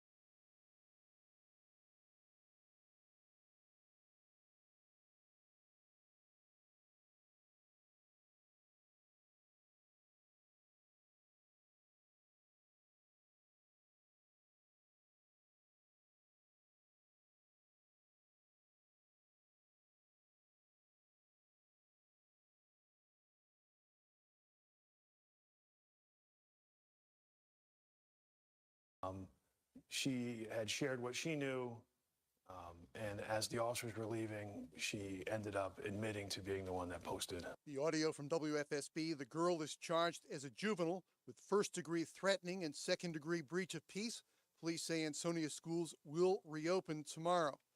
Police investigating multiple threats in Bridgeport, where schools will be closed tomorrow. A juvenile was arrested in the case late yesterday.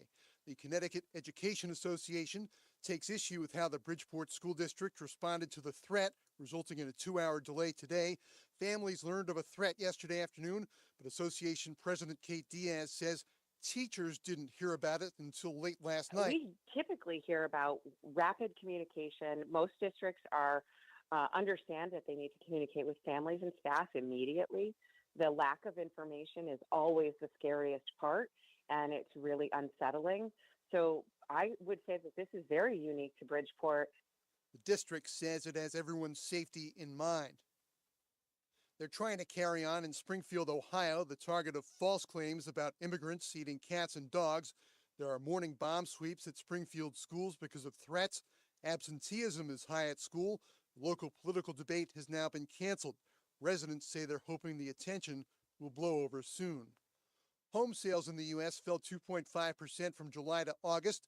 They're at the lowest annual pace in nearly a year. But with mortgage rates dropping, Jessica Lotz of the National Association of Realtors is optimistic. We know that right now the biggest challenge in the housing market continues to be housing inventory. So if we see a lot of first-time home buyers being able to jump back into the market, perhaps they've been priced out in the last year and now they're coming back in, that could really put a lot of demand into the housing market. And home builders are also less reluctant when rates lower. There would be more building activity and that could bring more inventory in as well. Wall Street closing in record territory again, record territory. The Dow is up 522 points, closing at 42,025. The S&P up 95 points, the Nasdaq up 440. Sports, the Yard Goats host a playoff game against Somerset. Red Sox at Tampa Bay pregame just after the 6 o'clock news on WTIC. Mets hosting Philadelphia. Yankees in Seattle, New York leading 1-0 in the fourth. NFL Thursday Night Football, the Patriots at the Jets. WNBA, the Sun hosting Chicago. For more, check out WTIC.com. I'm Dave Mager, WTIC 1080 News. You're in hot water, mister. What'd I do? I told you months ago our utility bills were getting higher because of that old outdated tank water heater. Maybe it's time we finally switch to a Navien tankless. Learn about Navient's high-efficiency tankless water heaters, endless hot water, all while helping you save on your energy costs. Hey, look at this. Our utility bill is lower since we got the Navien tankless water heater. Who's in hot water now? We are, all the time. Learn more at tanklessmadesimple.com. I learned patience from my adoptive dad. All he had to say was, "Hey, you got this. Just breathe." Hey. Pretty good. Yeah. Might have to start a band. I got it. Learn about adopting a teen from foster care. You can't imagine the reward. Visit adoptuskids.org to find out more. This message is brought to you by Adopt US Kids, the U.S. Department of Health and Human Services, and the Ad Council. Hey you! I knew I'd find you back in the same aisle. What are you looking for today? More fiber? More laxatives? More of the same ways to manage your constipation? Look, if your constipation with belly pain keeps coming back, you may have irritable bowel syndrome with constipation, or IBS-C. Ask your doctor how Linzess can help you get ahead of it. Linzess linaclotide is a prescription medicine that treats IBS-C in adults. It's not a laxative. It's a once-daily pill that helps you get ahead of your symptoms. It's proven to help you have more frequent and complete bowel movements and helps relieve overall abdominal symptoms, belly pain, discomfort, and bloating. These symptoms were studied in combination, not individually. Do not give Linzess to children less than 2. It may harm them. Do not take Linzess if you have a bowel blockage. Get immediate help if you develop unusual or severe stomach pain, especially with bloody or black stools. The most common side effect is diarrhea, sometimes severe. If it's severe, stop taking Linzess and call your doctor right away. Other side effects include gas, stomach area pain, and swelling. Learn more at linzess.com or call 1-800-LANZESS. If you're still waiting, here's another one. At California Psychics, we reject 98% of the psychics who apply to work for us. So we only connect you with the best. That's how we can guarantee if your reading isn't life-changing, it's free. And right now, new customers receive 20 minutes for just $20. If that's not a sign, I don't know what is. Dramatic sound effect incoming. Experience the joy of certainty at CaliforniaPsychics.com. Retirement can be scary, but only if you're not prepared.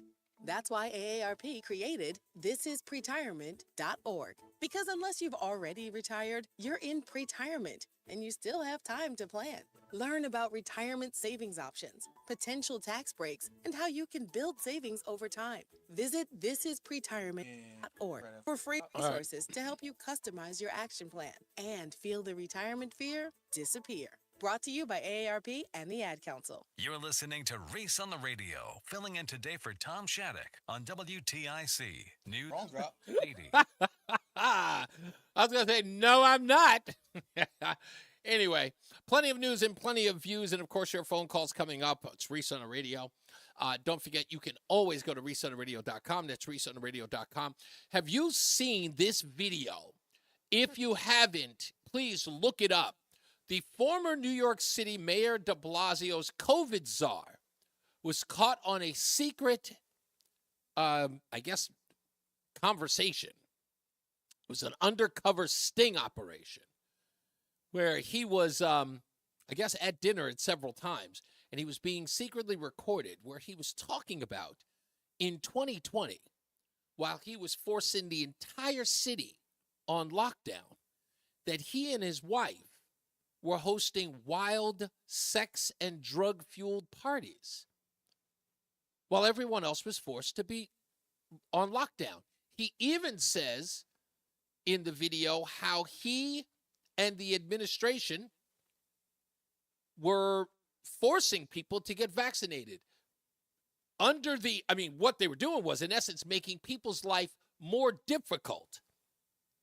His words, not mine, to force them to get vaccinated. You can watch the whole video.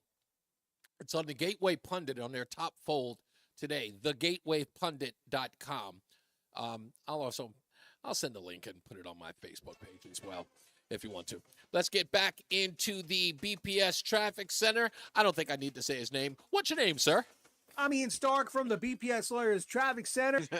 Mess as usual for the Thursday ride home, and talking about westbound from the Bulkley Bridge right out to around Prospect Avenue to exit 44. You're slowing down as you are eastbound, starting around exit 41 in West Hartford by South Main Street. You got traffic ahead all the way out to 91, and then 91 today has been awful at times. 291 to 84 southbound, you're slow. Southbound through Weathersfield and Rocky Hill, busy from Route 3 all the way down to around 411 there at exit 23. And also seeing a lot of southbound delays in East Windsor on 91 from King Street at exit 46 all the way to the Dexter Coffin Bridge. And then you're slowing down to Cheshire on 684 westbound heading to 84.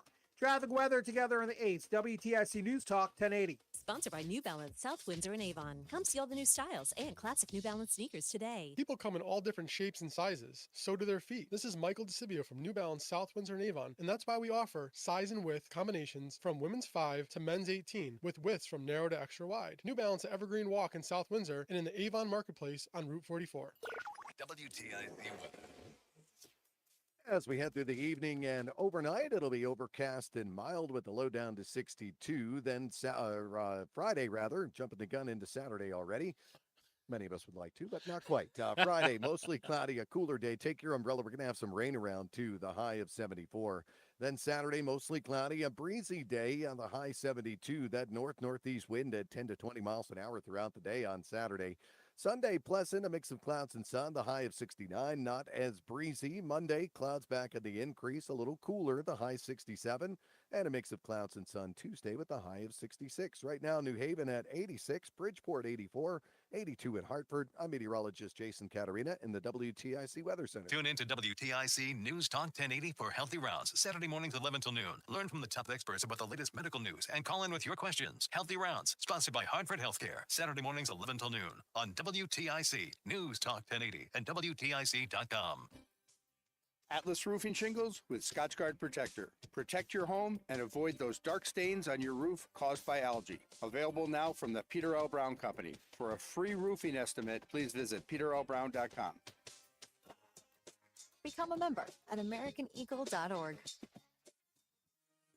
Now, your ideas don't have to wait. Dell Technologies and Intel are pushing what technology can do, so great ideas can happen right now. Bring your ideas to life at Dell.com. Welcome to now.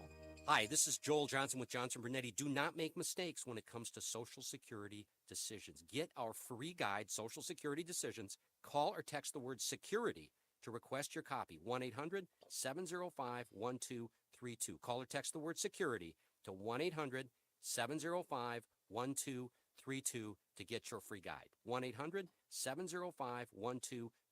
Investment advisory services offered through JB Capital, LLC, a registered investment advisor. Insurance products offered through JN Financial, LLC. Do you have of photos?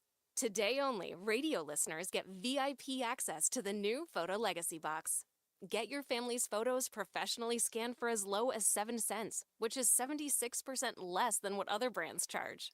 As the world's largest digitizer, you know you can trust Legacy Box to digitize your entire collection of 4x6 photos. Everything from the embarrassing haircut you had in the 90s to photos of your great-grandma's wedding. Visit legacybox.com/value to get 200 photos scanned starting at just $19.95.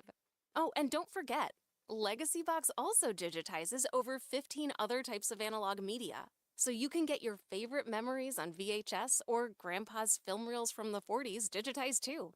Take advantage of this exclusive offer on the new Photo Legacy Box today and preserve your low as 7 cents. Go to legacybox.com/value. That's legacybox.com/value. It is your girl, Cammie. And I want you to know that when I listen to the radio, okay, I listen to Reese on the Radio. The remix is better. See if you can find that one. I love the remix. It's Reese on the Radio, News Talk 1080 WTIC. Oh, I just saw the most gross thing online. Sometimes the internet is scary. You have to be careful with that stuff. Let's get to the phones real quick because I got to play this clip from CNN. It's gone viral. You probably heard of it, heard about it already. It's about the guy who was hanging out, I guess, at the beach with his boat, and he gets approached by a CNN reporter. I got to play that for you because it's interesting. It's so illustrative of who the news media is and everybody else for that matter when talking about the economy. But we'll get to that after the phone calls. Let's go to Matt in Bristol. How we doing, big guy? Hello, Mr. Hopkins. And this is a great question about stupidity. And first, let me start with saying I grew up in a middle-class family, okay? And were people really proud of their lawns? Were people Yes, very proud of our lawns, and let me start with that. And I don't know if this is early airing of grievances or stupidity, but the NFL playing my damn Jets game on Amazon Prime where I can't see it. I want to throw my TV through my window. Okay, I get so upset. Okay, hang out. Don't worry. You and I are friends on. Listen to me. Send me a message on Facebook, on instant message on Facebook. I'm going to show you how to watch that game for free. I love you. If I didn't think I loved you before, now you're my best friend. In fact, I'm going to show you how you can watch every game on Sunday for free. Oh, you're my hero. Just send me a message. I'll tell you how to do it. It's real simple. Go ahead. I'm sorry. And by the way, finish your thing with Kamala. I love when it says, because it's a radio and Reese is on it. You never finish it. It is the best part. It's the best part of the bit. I appreciate you. Thank you, sir. Let's go to, hi, Patty. I haven't talked to Patty in so long in Naugatuck. Hi, Patty. How are you? How are you, Reese? It's nice to hear you on the radio, and it's actually nice to be on your show, too. My pleasure. I was just going to say you had some really good calls. I missed some of the beginning of your show, but I heard Joe's. And, I think his call was awesome. And I think the calls afterward that also responded were awesome. Because, I don't think the government wants 400 million guns in the United States. Of course not. They have plans for us. And the plans, it allows the people to protect themselves. We currently don't have the protection of the police because they've, made a lot of policies in place that are not promoting that. Mm-hmm. So there's a lot of criminals on the street. There's a lot of violence on the street. Mm-hmm. And it's always the person who doesn't have any weapon with them that is always injured. Politicians are surrounded by guns. They have no problem with that. The police have guns. The military has guns. And people who have illegal guns have legals. So the only ones we're going to target are those Americans who have the guns that they're not hurting anybody. And most people, many of them are stored responsibly, but it's an excuse to get in your house. It's an excuse to see something and an excuse to take something. We look at the United Kingdom, we look at Australia. During COVID in Australia, no guns. Yep. So they used the 5G and the microwaves on the street. People protesting peacefully had burns all over their backs and inside their mouth. Maria Z, journalist from Australia. I watched those about 4 years ago. I have journalists who are in New Zealand who were talking about that as well. And they went in people's homes, and I saw women dragged out by two men by their hair, and they were putting them in camps for vaccination. And I remember reading years ago what happened in the United Kingdom, how they removed the guns from people. And the people endured such severe, when they went in their homes to get these guns, that it made other people so afraid they willingly gave them up. And then you all become vulnerable. There's no good guy to help the other person out, because that's exactly what they want. So they learn to disarm you so they can instill on us. Isn't it weird, though, Patty? Patty, the scary part about it is that, I can't help but notice the design of it all. You demonize the police to the point where they no longer want to be in that career. You eliminate cash bail so that you can let all of the criminals out of the jail system, and you disarm the public, which means that no one will have any way in which to protect themselves. The only people who can protect them is the government. And you can't help but think it's exactly. You can't help but think it's by design. And again, the people who can't rationalize with why that seems so wrong or why that seems so nefarious are the people I have a problem with. Well, look what's going on. Look what you talked about, the politician and what they did while other people were being lockdowns. Yeah. Children were being mentally, really under severe strain that they've never really recovered from. So those are the people who are going to instill on it, and they have had no mercy. Look at the 300,000 children that we don't know where they are, what's happened to them, what kind of crime they've been exposed to, what kind of abuse they've been exposed to, and they're missing. So when we go after the most vulnerable, what makes we think we're not next? Yeah, exactly. You 100%. I got to let you end there, Patty, but thank you so much for your call. It's been a while. Yeah, missed you. Thank you. Let me play this thing again. This is from Oliver Stone's JFK. I'm sure you remember it. Oliver Stone put a movie out, trying to get to the bottom of the JFK assassination. But this monologue by Kevin Costner in the courtroom, I remember many years ago when I played it, I said, I got to make that part of my opening monologue. And I used to do it on my podcast all the time. But this is the first time I've ever played it on terrestrial radio. So listen closely. What he's talking about is absolutely evident today. Kevin Costner, the movie JFK, I think 1991, if I got this correct. I'm almost certain of that. Sorry, it takes a second. There it goes. Someday, somewhere, someone may find out the damn truth. We better, or we might just as well build ourselves another government, like the Declaration of Independence says to, when the old one ain't working, just a little farther out west. An American naturalist wrote, a patriot must always be ready to defend his country against its government. Going back to when we were children, I think that most of us in this courtroom thought that justice came into being automatically, that virtue was its own reward, that good would triumph over evil. But as we get older, we know this just isn't true.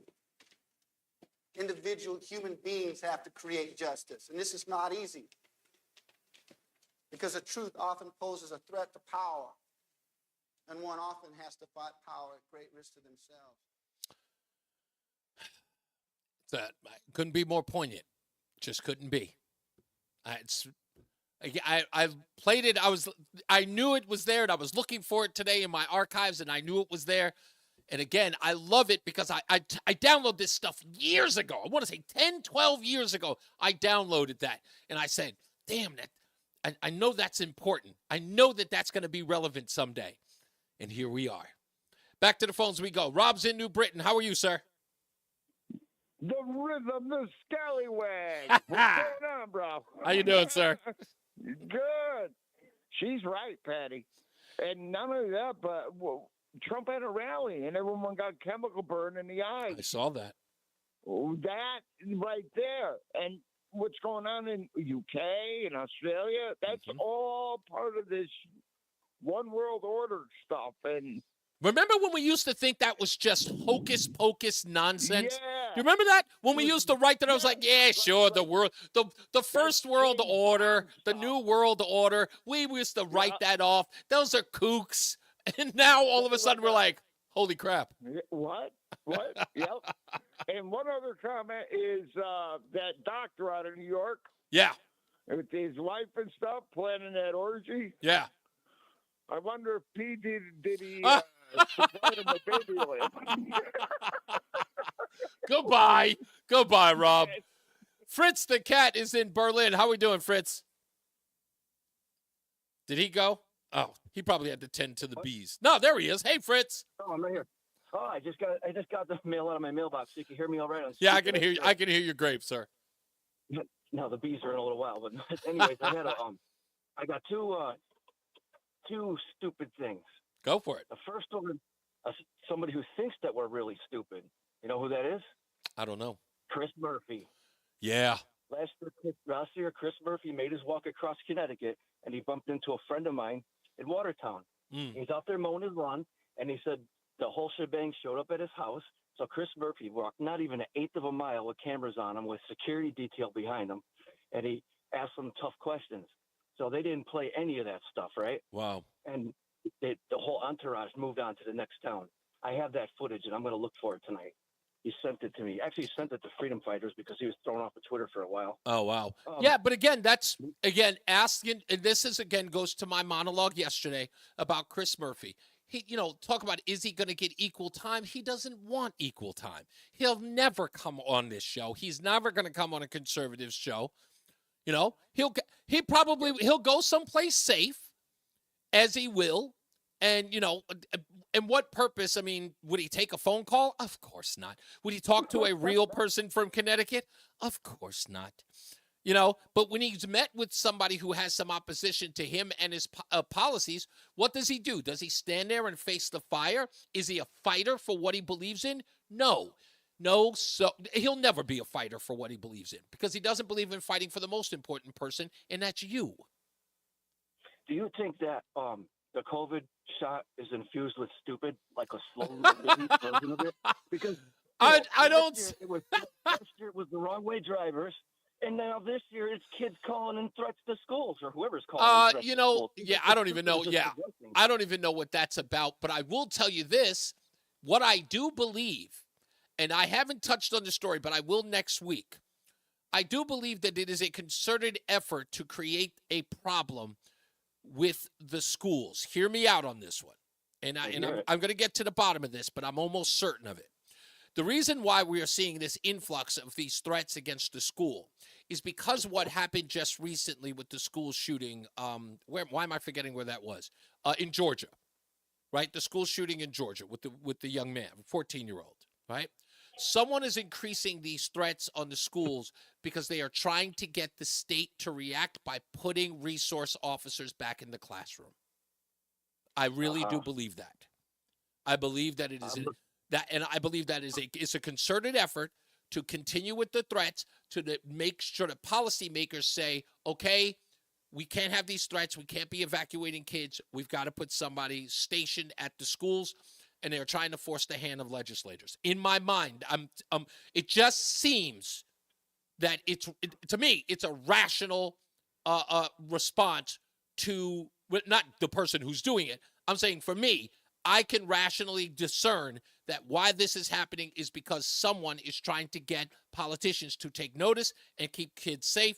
And they are calling these threats in so that politicians say, screw it, we're just going to put police officers back in the classroom. Never thought about it that way. I am so looking forward to my Scallywag T-shirt. You got it, boss. Have a good day. Thank you, man. You got it. Let's go to Mike and Plain.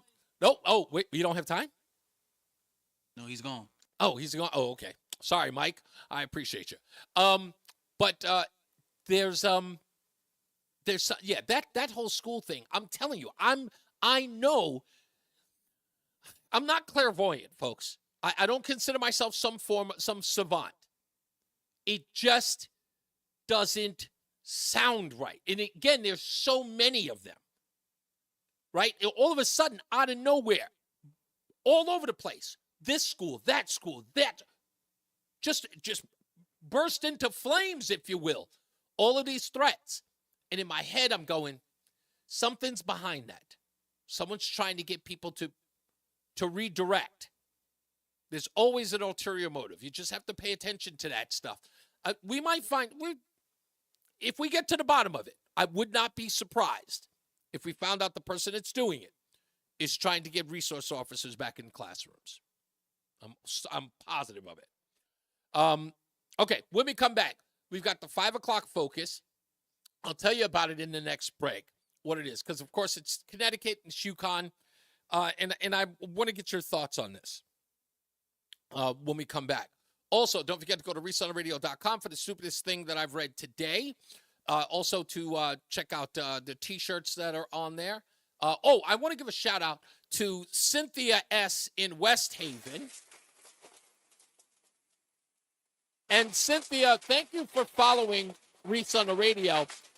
But I'm only giving you a shout-out for one thing, Cynthia. And if you're listening, or if your friends know who you are, they'll know you because of what I'm about to say. Can you teach my wife and I how to ice skate? Can you? I can rollerblade, and I've ice skated before. But according to your profile picture, you are a professional, and I was wondering if you could teach my wife and I how to ice skate. I'll pay you even for a lesson, but I just want to learn how to ice skate, and so that and I want to do that thing that they do when they skid and you with the icing thing, whatever that thing is called. I want to learn how to do that successfully. So if you can let me know. Cynthia S. in West Haven, you know who you are, ice skater. I really thought you were like Peggy Fleming when I first saw the picture. Let's get into the BPS Traffic Center with none other than... I'm Ian Stark from the BPS Lawyers Traffic Center. It has been tough down 91 South through Weathersfield and Rocky Hill due to a crash in the area of exit 23 by 411. And you're slowly back to Route 3 as a result of that. It's blocking at least the left lane. There's a tow truck there, though, so probably this will be clearing soon, hopefully. You're also slow from 291 and 84 southbound. You're also still seeing delays in East Windsor on southbound 91 from King Street all the way to the Dexter Coffin Bridge. 84, as usual, busy in both directions between the Bulkley Bridge and Prospect Avenue. That being exit 44 and westbound 2 backs up as you try to merge onto 84 West. But there's also some heavy traffic popping up on westbound 84 through Plainville as you approach exit 33 for 72 and 372, and westbound 684 slows down in Cheshire approaching 84. Traffic and weather together on the 8th. WTIC News Talk 1080. W.I. Clark. Call us or find us online at wiclark.com. W.I. Clark provides superior equipment, parts, and service to the construction and landscape industry across Connecticut. We represent great brands like John Deere, Wirtgen, and Leeboy, and our employees have been the key ingredient behind our success since 1925. Online at wiclark.com. WTIC weather. Tonight, under overcast skies, it'll be mild, the low only dropping back to 62. Now, Friday, make sure you take your umbrella with you. It'll be mostly cloudy. Won't be as warm either, and we'll have a little rain around, the high of 74. The wind's picking up a little bit out of the north-northeast. For Friday night, cloudy with a shower in spots, the low down to 57. Mostly cloudy and dry on Saturday. Quite breezy, though. That high of 72 will feel a bit cool at times with that north-northeast wind of 10 to 20 miles an hour sustained. Mostly cloudy Saturday night. Mild still, the low down to 55. Now, Sunday, we'll have a mix of clouds and sunshine. It'll be a touch cooler than Saturday with the high of 69, though less windy. Monday, increasing clouds, the high of 67.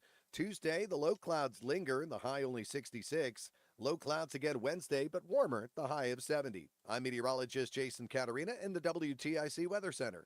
There's a lot happening in Washington and in your local neighborhood. Follow WTIC News Talk 1080 on the Odyssey app to keep up with the latest.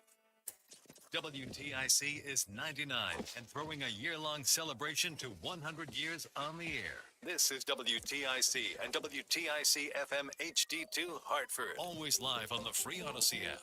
80 degrees, 5 o'clock. I'm Dave Mager, WTIC 1080 News. Ansonia police say it was a 13-year-old girl who issued an online threat that led to the closure of the Ansonia public schools today. They are scheduled to reopen tomorrow. Daniel Vasquez is an Ansonia school parent. Yeah, you get a little bit of fear, but also you're glad that there's such a quick response by the schools, by the school system, the superintendent, Dr. Tobacco, and everybody else who's involved in protecting the children. The Ansonia Police Department also being on top of things. The audio from WFSB, police now say the 13-year-old admits to making the threat. She's been referred to juvenile court on charges of first-degree threatening and second-degree breach of peace. Public schools in Bridgeport will be closed tomorrow with multiple threats turning up there. They were on a 2-hour delay today. A juvenile was arrested in the case late yesterday. A state police chaplain died in a motorcycle crash. Police say Reverend Paul Krampitz was riding his motorcycle on Route 9 in Berlin yesterday. The car crossed into his lane and crashed into him. He was knocked off the bike, suffering fatal injuries. Retired State Police Lieutenant Paul Vance knew Krampitz. The Reverend Krampitz was a gentleman who would make himself available just to lend support and reassurance and guidance and even spiritual support if necessary. State police say Krampitz touched the lives of hundreds of troopers, dispatchers, and staff in his 16 years of service. The leader of Hezbollah vows to retaliate for this. Hey, Harry, I can't send you the link, but I can read to you where it's from. If you go to YouTube, forgive me, I'll tell you exactly where it is, because I was literally just on it. So I think there is anxiety, and there's been a degree of anxiety in Beirut for almost the past year. It's going to take me a second here. There has been a sense for a long time that all-out war might come at any moment. Okay, so you've got to look up on Facebook, on YouTube, I apologize. Just type in JFK movie clip, The Truth. Just look up The Truth. JFK, The Truth movie clip.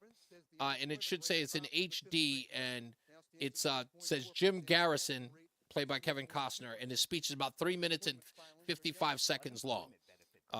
And I chopped up just a little bit of it. It's just like taking like maybe 2 or 3 sentences out. But the clip in and of itself is pretty much exactly as he said it. Like I took out the jury, where he's talking to the jury. 1.8 million Americans are collecting the benefits, the fewest since June. While the labor market remains strong, it's also slowing. As he announced the Federal Reserve's first interest rate cut in 4 years, Chair Jerome Powell said yesterday the Fed is focused on bolstering the jobs market. We believe with an appropriate recalibration of our policy that we can continue to see the economy growing, and that will support the labor market. Sagar Meghani, Washington. Wall Street back in record territory. The Dow closed up 522 points to a record 42,025. The S&P was up 95 points to a record 5,713. The NASDAQ was up 440 to 18,014. Sports, the Yard Goats host a playoff game against Somerset. Red Sox at Tampa Bay pregame just after 6 p.m. on WTIC. Yankees in Seattle, the Mariners now leading 3-0 in the third. Mets hosting Philadelphia. NFL Thursday Night Football, the Patriots at the Jets. Oh, Harry, I got you I have you on Twitter. I'll send a link to you right now. For more, check out WTIC.com. I'm Dave Mager. WTIC 1080 News. Prescriptions require an online consultation with a healthcare provider. Determine if appropriate. Supply see website for details and important safety information. Subscription required. Price varies based on product and subscription plan. Hi, I'm Dr. Peter Stahl, board-certified urologist and senior vice president of men's sexual health at HIMSS. In my 12 years of practice as a reproductive urologist, I've helped many guys with ED, and it has never been more convenient to treat than it is right now, thanks to HIMSS. It really wasn't easy before. You had to take time out of your day, come to a physical office, and see a specialist like me in person. Now, through HIMSS.com, you can get world-class sexual health care and a full range of treatment options for ED through a 100% online process. It starts with a free assessment from a medical provider licensed in your state who can determine if ED treatment is right for you. If prescribed, your medication is shipped to you for free. So don't wait. Join the hundreds of thousands of guys who've gotten help for their ED through HIMSS. To start your free online visit and find ED treatment at up to 95% off brand name prices, go to hims.com/radio. That's hims.com/radio for your free online visit. You're listening to Reese on the Radio, filling in today for Todd Feinberg on WTIC News Talk 1080. the 5 o'clock focus. It's the 5 o'clock focus. I'm focused, man. It's, of course, the 5 o'clock focus every weekday except Friday, because, of course, it's the airing of grievances. That's on Friday. But the 5 o'clock focus, sometimes good, sometimes bad. I'll admit, you guys are not always hip to the 5 o'clock focus. You might not be interested, but that's fine. But this one this one's particular. UConn is the establishment here. I don't care what anybody says about Yale. I don't care what they say about Trinity. UConn is the school. Just is. And I got a problem. And I know you guys know I have a problem. UConn leaders criticize pro-Palestinian protest group for grotesque anti-Semitic imagery of university president. Now, the article is the article. But what is UConn going to do about anti-Semitism in its college? And I need to know from you, or anyone else for that matter, are we going to start kicking out anti-Semites like we would kick out avowed racists at these colleges? Or is it just about the money? Are we just going to accept everybody's college tuition and just say, just keep the racism down to a minimum? I need to understand that. What is enough? We dealt with this last year. I get it. From the river to the sea, Palestine will be free. No, we don't support Hamas. No, now people are saying that they support Hamas and Hezbollah. Now they're open. No one's in hiding anymore. We know that these folks want to see the eradication of Jews. Okay? Let's not kid ourselves anymore. Shouldn't UConn get its act together and start telling these kids, not in my damn school? We're not going to allow you to do that in this school. We're not going to say that racism is okay because it has Jews at the end of it. Please. Okay? They wouldn't allow this any other place in the world. But for some odd reason, it's happening at an institution, again, a storied institution like UConn. And I need to know whether or not this school stands against this type of behavior. Okay? Or are they so afraid of being called bigots because the kids that in which they wish to kick out are brown and black at the sacrifice of alienating Jews? 860-522-WTIC, 860-522-9842. Let's get back to the traffic with Ian Scott. I'm Ian Stark from the BPS Lawyers Traffic Center. 84, no fun. Afternoon, you're slowing down westbound from the Bulkley Bridge right out to Prospect Avenue at exit 44, and the eastbound back from Prospect all the way to the ramps for 91. That's a tough trip too, but 91, there's a lot of issues on 91. Still have some delays through Weathersfield and Rocky Hill from Route 3 down to around exit 23 by 411, and that's due in part to residual delays from an earlier accident. It's also pretty tough from 291 heading into 84, and still East Windsor, a tough trip southbound on 91 from King Street by exit 46 all the way to the Dexter Coffin Bridge, and the westbound 84 in Plainville slows down approaching exit 33 by 72 and 372. Traffic and weather together on the 8s. WTIC News Talk 1080. WTIC. All right, as we head through the evening and overnight, we'll see plenty of clouds around. Mild night, too, with the low down to 63. A light breeze out of the north overnight. Now, take your umbrella for Friday. It'll be mostly cloudy. A cooler day with a little rain around, the high of 73. And Saturday, mostly cloudy, breezy, less humid. A pleasant start to the weekend, but a windy one. The north-northeast wind at 10 to 20 miles an hour throughout the day. Nice day for Sunday with a mix of clouds and sunshine, the high 71. Increasing clouds on Monday to kick off the new week, the high of 69. Then a mix of clouds and sun Tuesday, a bit cooler, the high of 66.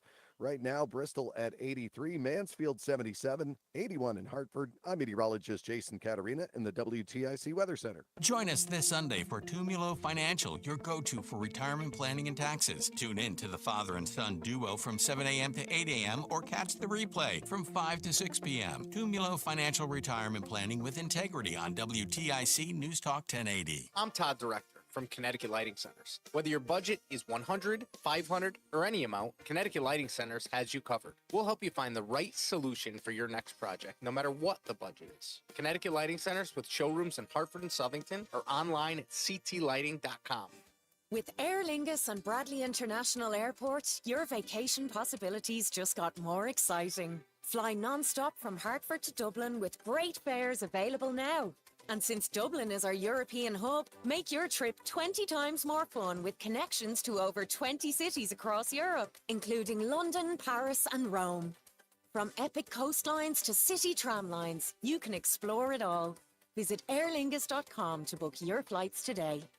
This is the story of the one. As a warehouse manager, her job is to transform chaos into clarity and to see patterns where others see problems. Luckily, she's got a partner who shares her perspective. Grainger offers over 1 million industrial-grade products, backed by real person support and in-depth online resources, so she can tackle every task with precision and turn potential setbacks into streamlined success. Call clickgrainger.com or just stop by. Grainger, for the ones who get it done. Prescriptions require an online consultation with a healthcare provider. 1 minute. Restrictions apply. See Got website it. for details and important safety information. Subscription required. Price varies based on product and subscription plan. Hey guys, did you know there's a generic form of Viagra that works just the same but is 95% cheaper? And you can get it online at hims.com/joy. Through Hims, you'll get a free medical consultation to determine the ED medication that's best for you. Discreet shipping if prescribed, a 100% online process, and a range of treatment options, including trusted generic alternatives to the name brands. He's saying Beyonce and Jay-Z's up next. And Who's Hims, saying that? So is treating it. Just go to The web. hims.com/joy and get They say Beyonce was at them parties. online Yes, she for free was. with zero copay, no expensive appointments, and no Oh, know what they was doing. to start your free online visit, you need to go to this exclusive address, hims.com/joy. That's hims.com/joy for your free online visit. hims.com/joy. It's the 5 o'clock focus. It's the 5 o'clock. There you go. I'm focused, man. There we go. Big up, big up. Reese on the See how radio. they cut off right before you came on? Reese on the radio. NewsTalk 1080 WTIC. Yeah, that's my favorite. That's the Scenario remix. Okay, so can I tell you a little story behind that real quick, Roland? This is a true story. I have so much of these true stories that happen to me, and people always go, "It's like, really? Did you really?" I'm 55 years old. I lived a life. I did. So many people in the hip hop world that you got, even if you listen to hip hop casually, if you listen to A Tribe Called Quest and you listen to the Low End Theory album, Scenario was probably one of their biggest hits, and it introduced the world to leaders of the new school, and of course, none other than Busta Rhymes. Well, Busta Rhymes, in that song, it caused a remix, as many hip hop songs do. You get the original song, it does so well, then somebody comes up with another beat that sounds better, and then they bring the rappers back in to do another version of the same song with different lyrics. What Roland just played was the remix version of the song, The Scenario. Many of you do who are old enough, whether you're a casual listener of hip-hop, but in the 90s, you know this song. It's 1992, right? So the remix begins here in 1992, whereas there are 7 MCs. Seven which are in physical form, 1 which is in spiritual essence. And he goes by the name of The Hood at the beginning of the song. Roland, am I accurate so far? So far. Okay. The rapper known as The Hood does not appear in the song. Well, he appears in the song, but he does not end up there in physical form. He shows up in spiritual essence because he died before the single came out. He was shot in the back of the head. That's how he died. His name, not important. His name was The Hood. The reason why he had that name was because he used to do stick-ups a lot of times in the neighborhood, my neighborhood.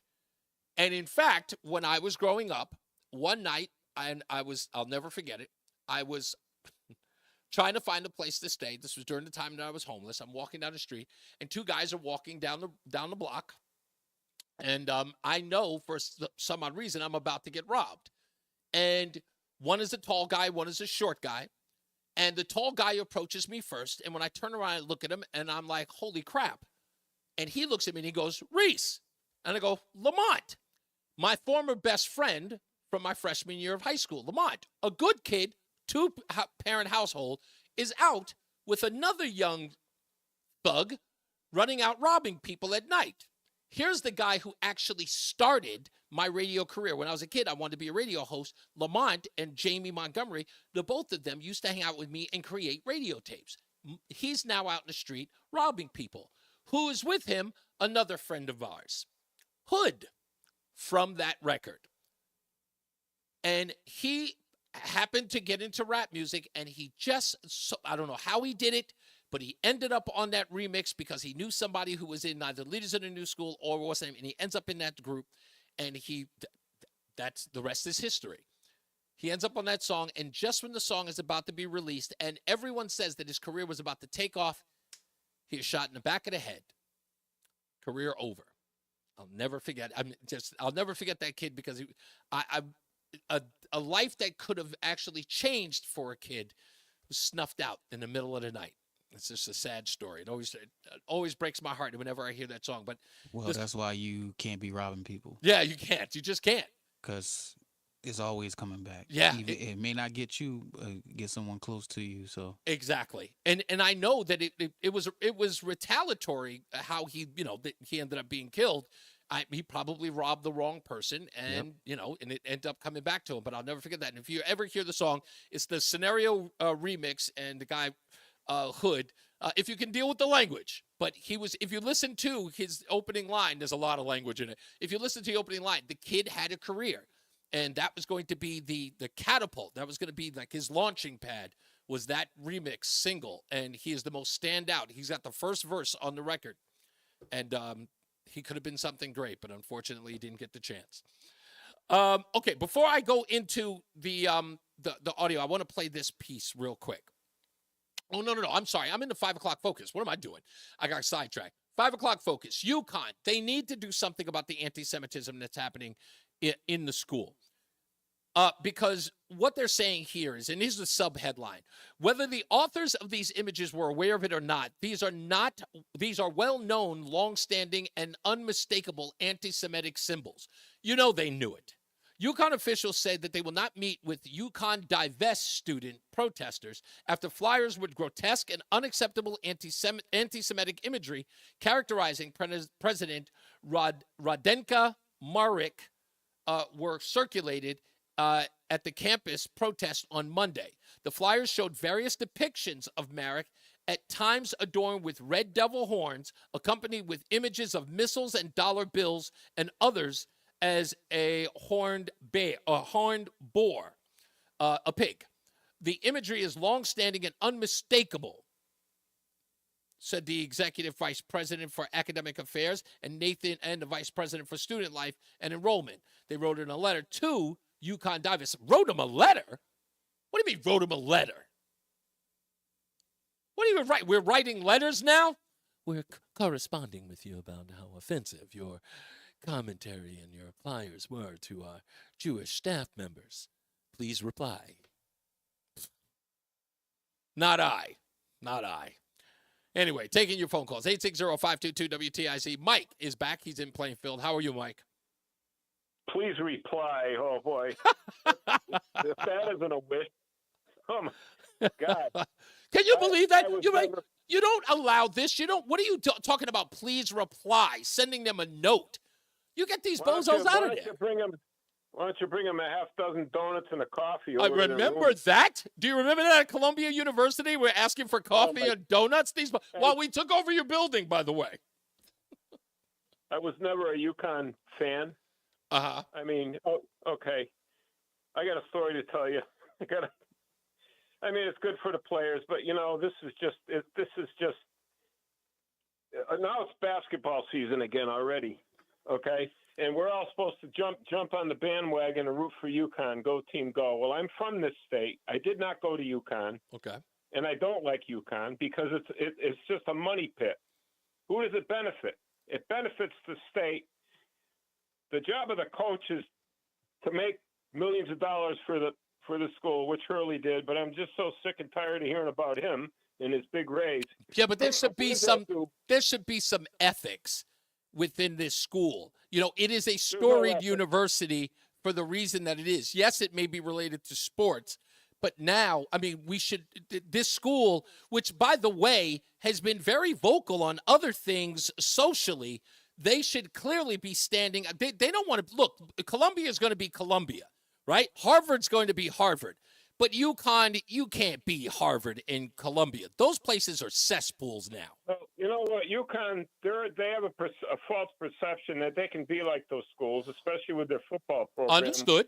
Go to Division II, okay, in football, because that is one big mistake in East Hartford, that stadium they built.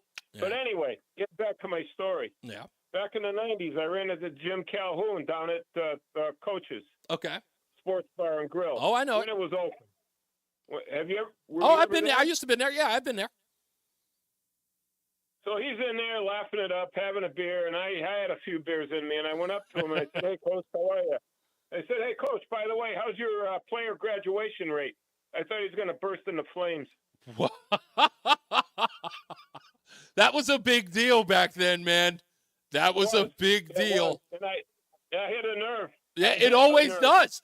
I used to listen. That was my biggest deal back in the days. My early days of radio. I used to get on the colleges and universities about all of the great, athletic programs, but the graduation rates weren't all that great. They weren't all that great. They're pulling in a lot of money. Nobody's graduating. It's a good point. Thank you, buddy. Let's go. The looks I got. I can imagine. Lori is in Glastonbury. How are you, Lori? Hey, Reese. How are you? So great. How are you? I'm good. I've been listening via Twitter today, and you've got that little chat room that's going on in Twitter, so I've been throwing some comments. I see. On there. So, as a graduate of UConn, okay. I'm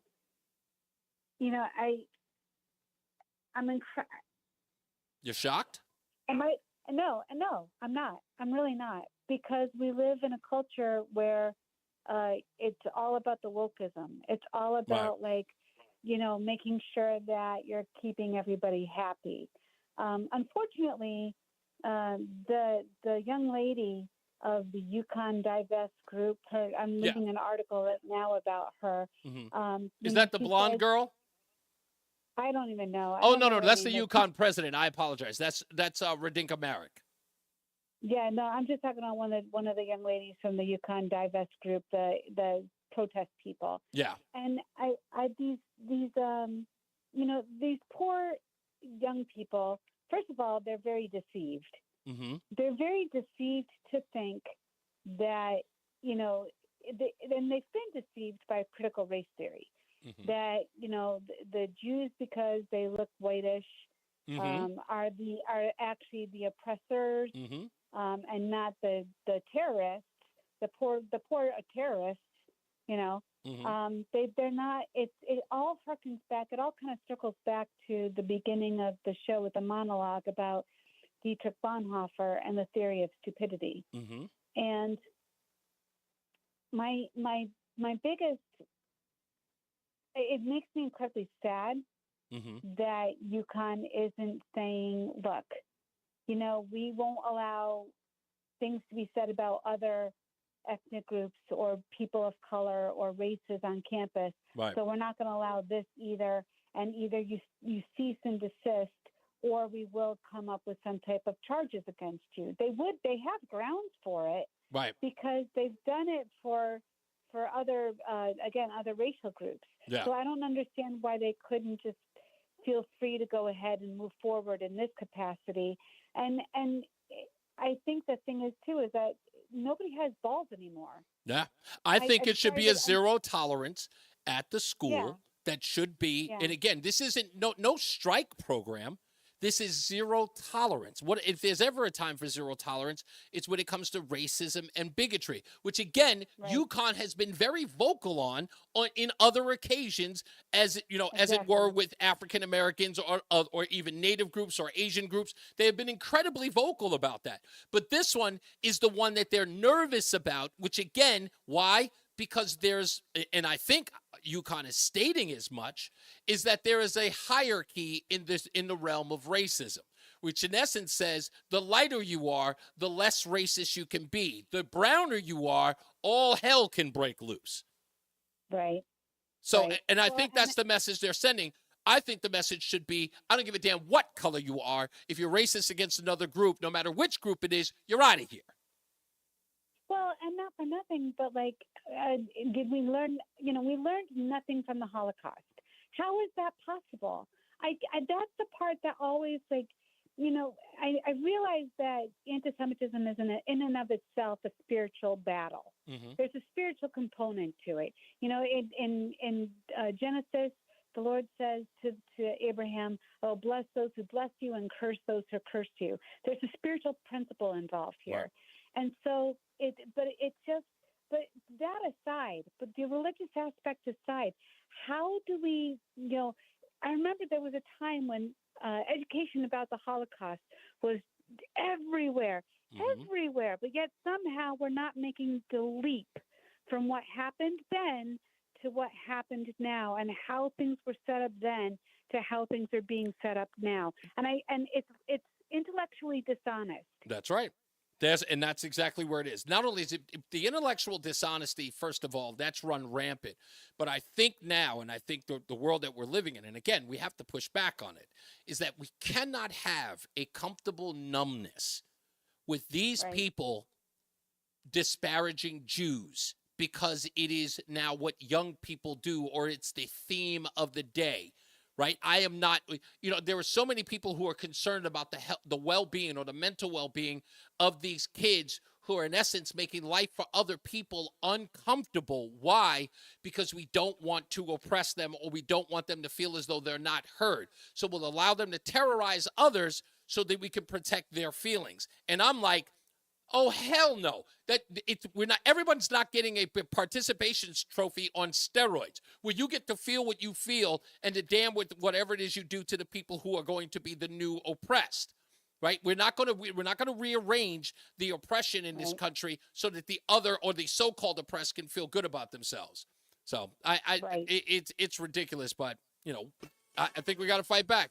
Thank you, Lori, as always. I appreciate you. Love to hear your voice. We got to take a break. We got to get into the BPS Traffic Center with Ian Stark. Hi, Ian. I'm Ian Stark from the BPS Lawyers Traffic Center. A lot of traffic out there, 91. I love saying hi, Ian, even though I know he doesn't. 291 to 82. You got a lot of traffic through Weathersfield and Rocky Hill as you proceed past Route 3 down to exit 23 for 411. That's been busy all day. Let's step away 2 Windsor, seconds. 91 still very tough southbound from exit 46 by King Street all the way to the Dexter Coffin Bridge. And because of this, we're seeing a lot of extra traffic on Route 5 as people head southbound on 5 trying to get around those 91 slowdowns. As for 84, as it has been, continues to be tough over the Bulkley Bridge westbound right out to around Prospect Avenue to exit 44, and eastbound from Prospect Avenue, you are slow back to the ramps for 91. Traffic and weather together on the 8th. WTIC News Talk 1080. Start your day with all the latest sports information. Matt Soroyce has updates from the Cordell and Cordell Sports Desk at 15 and 45 past every hour. Only on WTIC News Talk 1080. WTIC. Tonight, under overcast skies, it'll be mild, the low only dropping back to 62. Now, Friday, make sure you take your umbrella with you. It'll be mostly cloudy. Won't be as warm either, and we'll have a little rain around, the high of 74. The wind's picking up a little bit out of the north-northeast. For Friday night, cloudy with a shower in spots, the low down to 57. Mostly cloudy and dry on Saturday. Quite breezy, though. That high of 72 will feel a bit cool at times with that north-northeast wind of 10 to 20 miles an hour sustained. Mostly cloudy Saturday night. Mild still, the low down to 55. Now, Sunday, we'll have a mix of clouds and sunshine. It'll be a touch cooler than Saturday with the high of 69, though less windy. Monday, increasing clouds, the high of 67. Tuesday, the low clouds linger, the high only 66. Low clouds again Wednesday, but warmer, the high of 70. I'm meteorologist Jason Caterina in the WTIC Weather Center. Hi, this is Carson Daly, inviting you to be part of Odyssey's mental health initiative, I'm Listening. As a dedicated mental health advocate, it is my great honor to again be hosting this awesome 2-hour special, along with Dr. Alfie and Katie Neal, as we engage in this very meaningful conversation. Connect with us right here for I'm Listening. September 26th at 7 p.m. right here on WTIC News Talk 1080. And now, a WTIC News Update. 80 degrees at 5:30. I'm Dave Mager, WTIC 1080 News. Police in Brantford say a victim was held, assaulted, and tortured in the woods September 1st. Hartford man's 22-year-old Devontae Ryan is held on $1 million bail. 2 17-year-olds are also charged. During the period of captivity, the victim endured multiple forms of torture, including being physically assaulted, slashed, set on fire, pistol whipped, and sexually assaulted. The audio from WFSB, police say the victim was lured to a remote location before the attack. They call it an isolated incident. Charges against Ryan include first-degree kidnapping, conspiracy to commit sexual assault, and risk of injury to a child. Police in Ansonia say a 13-year-old girl admits to making an online threat. That threat caused Ansonia Public Schools to close today. They will reopen tomorrow. The girl has been referred to juvenile court for first-degree threatening and second-degree breach of peace. Police are investigating multiple threats in Bridgeport, where schools will be closed tomorrow. A juvenile was arrested in the case late yesterday. Police in Kentucky believe they've recovered the remains of a man who opened fire on an interstate highway about 2 weeks ago. A medical examiner is determining whether a body found in the woods in eastern Kentucky is that of a man suspected of shooting and wounding 5 people on Interstate 75. Dozens of lawmen searched for Joseph Couch since the September 7th shootings. People were on edge. Until he was found one way or the other, people was going to be in fear.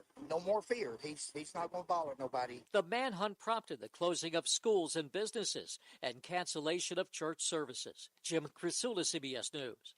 Home sales in August fell to the lowest annual pace in nearly a year, but Jessica Louts of the National Association of Realtors optimistic due to the Fed cutting interest rates. If rates continue to be cut, I think we could suddenly see some more movement in the housing market. It's been quite sluggish when we look at home sales activity, and I think we're going to see more first-time home buyers. We also should see more building activity and perhaps even more potential sellers saying, well, there's a life change that's happened and now interest rates are lower and this is the time to move.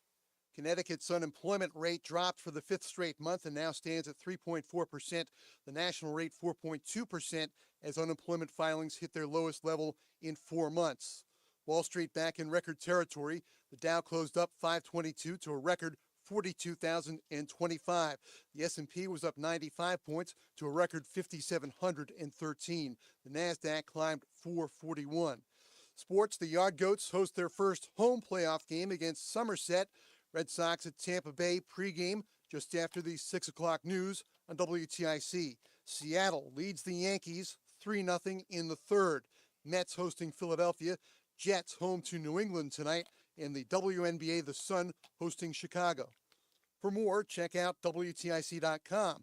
I'm Dave Mager, WTIC 1080 News. Men, when addressing the problem of erectile dysfunction, you want the right treatment for your specific medical situation because every case is different, and finding the right treatment can mean the difference between just an okay experience and an amazing one. This is Dale for Northeast Men's Health, and at our practices, we offer the full range of ED treatment protocols and can even combine therapies to help make those intimate moments special, both for you and your partner. At Northeast Men's Health, we're the leader in treating ED in the area. Our medical providers specialize in men's sexual health and understand that no two cases are alike, which means you'll get the right treatment for you based on sound medical evaluation and appropriate applications of medical therapies. Plus, we offer treatments that are effective in well over 90% of cases, which means if you're like most men, you'll get your sex life back. So call us. Your initial visit is just $99 and includes blood work, a medical consult, and if medically advised, a test dose. And if that test dose doesn't work in the office, your visit is free. Call 800-930-5956. That's 800-930-5956. Or go to northeastmenshealth.com. We have 5 offices in the Northeast to serve you. 1 minute. Gutters are an often neglected part of the home. They're also one of the most important. Clogged, overflowing gutters can cause serious problems like foundation damage or basement flooding, which can cost thousands of dollars to fix. Let's face it, cleaning gutters yourself is not only a hassle, it can be dangerous. But when you get Leaf Filter, you'll never have to worry about cleaning clogged gutters again. Get started today by visiting leaffilter.com/gutter to schedule your free inspection. If you decide to move forward, we'll professionally clean, realign, and seal your gutters before installing our patented stainless steel micro mesh system. Leaf Filter keeps out everything but the water. And it's backed by a lifetime transferable no clogs warranty.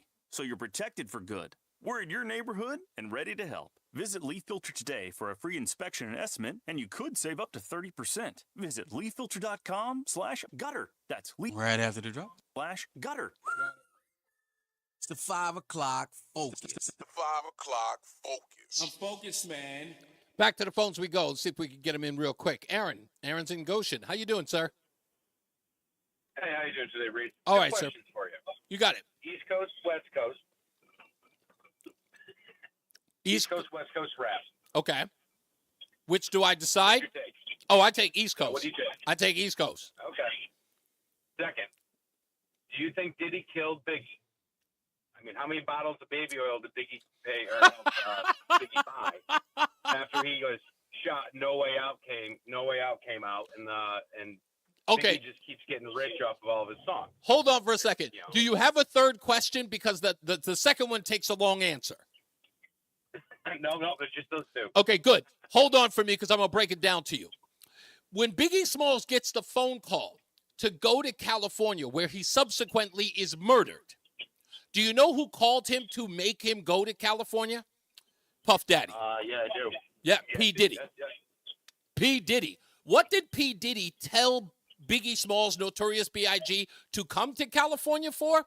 Was it the Billboard Music Awards, the Grammy Awards, the American Music, anything? Was it any one of those big awards? No. It was for the never watched ever in syndication Soul Train Music Awards. This guy is the biggest artist in the world. He is about to drop the most anticipated double album of his life. And Puffy tells him to come to California while he has a universally known worldwide beef with Tupac in California 6 months after Tupac is murdered, where no one knows who did it. And then he's going to bring him to California for the Soul Train Music Awards?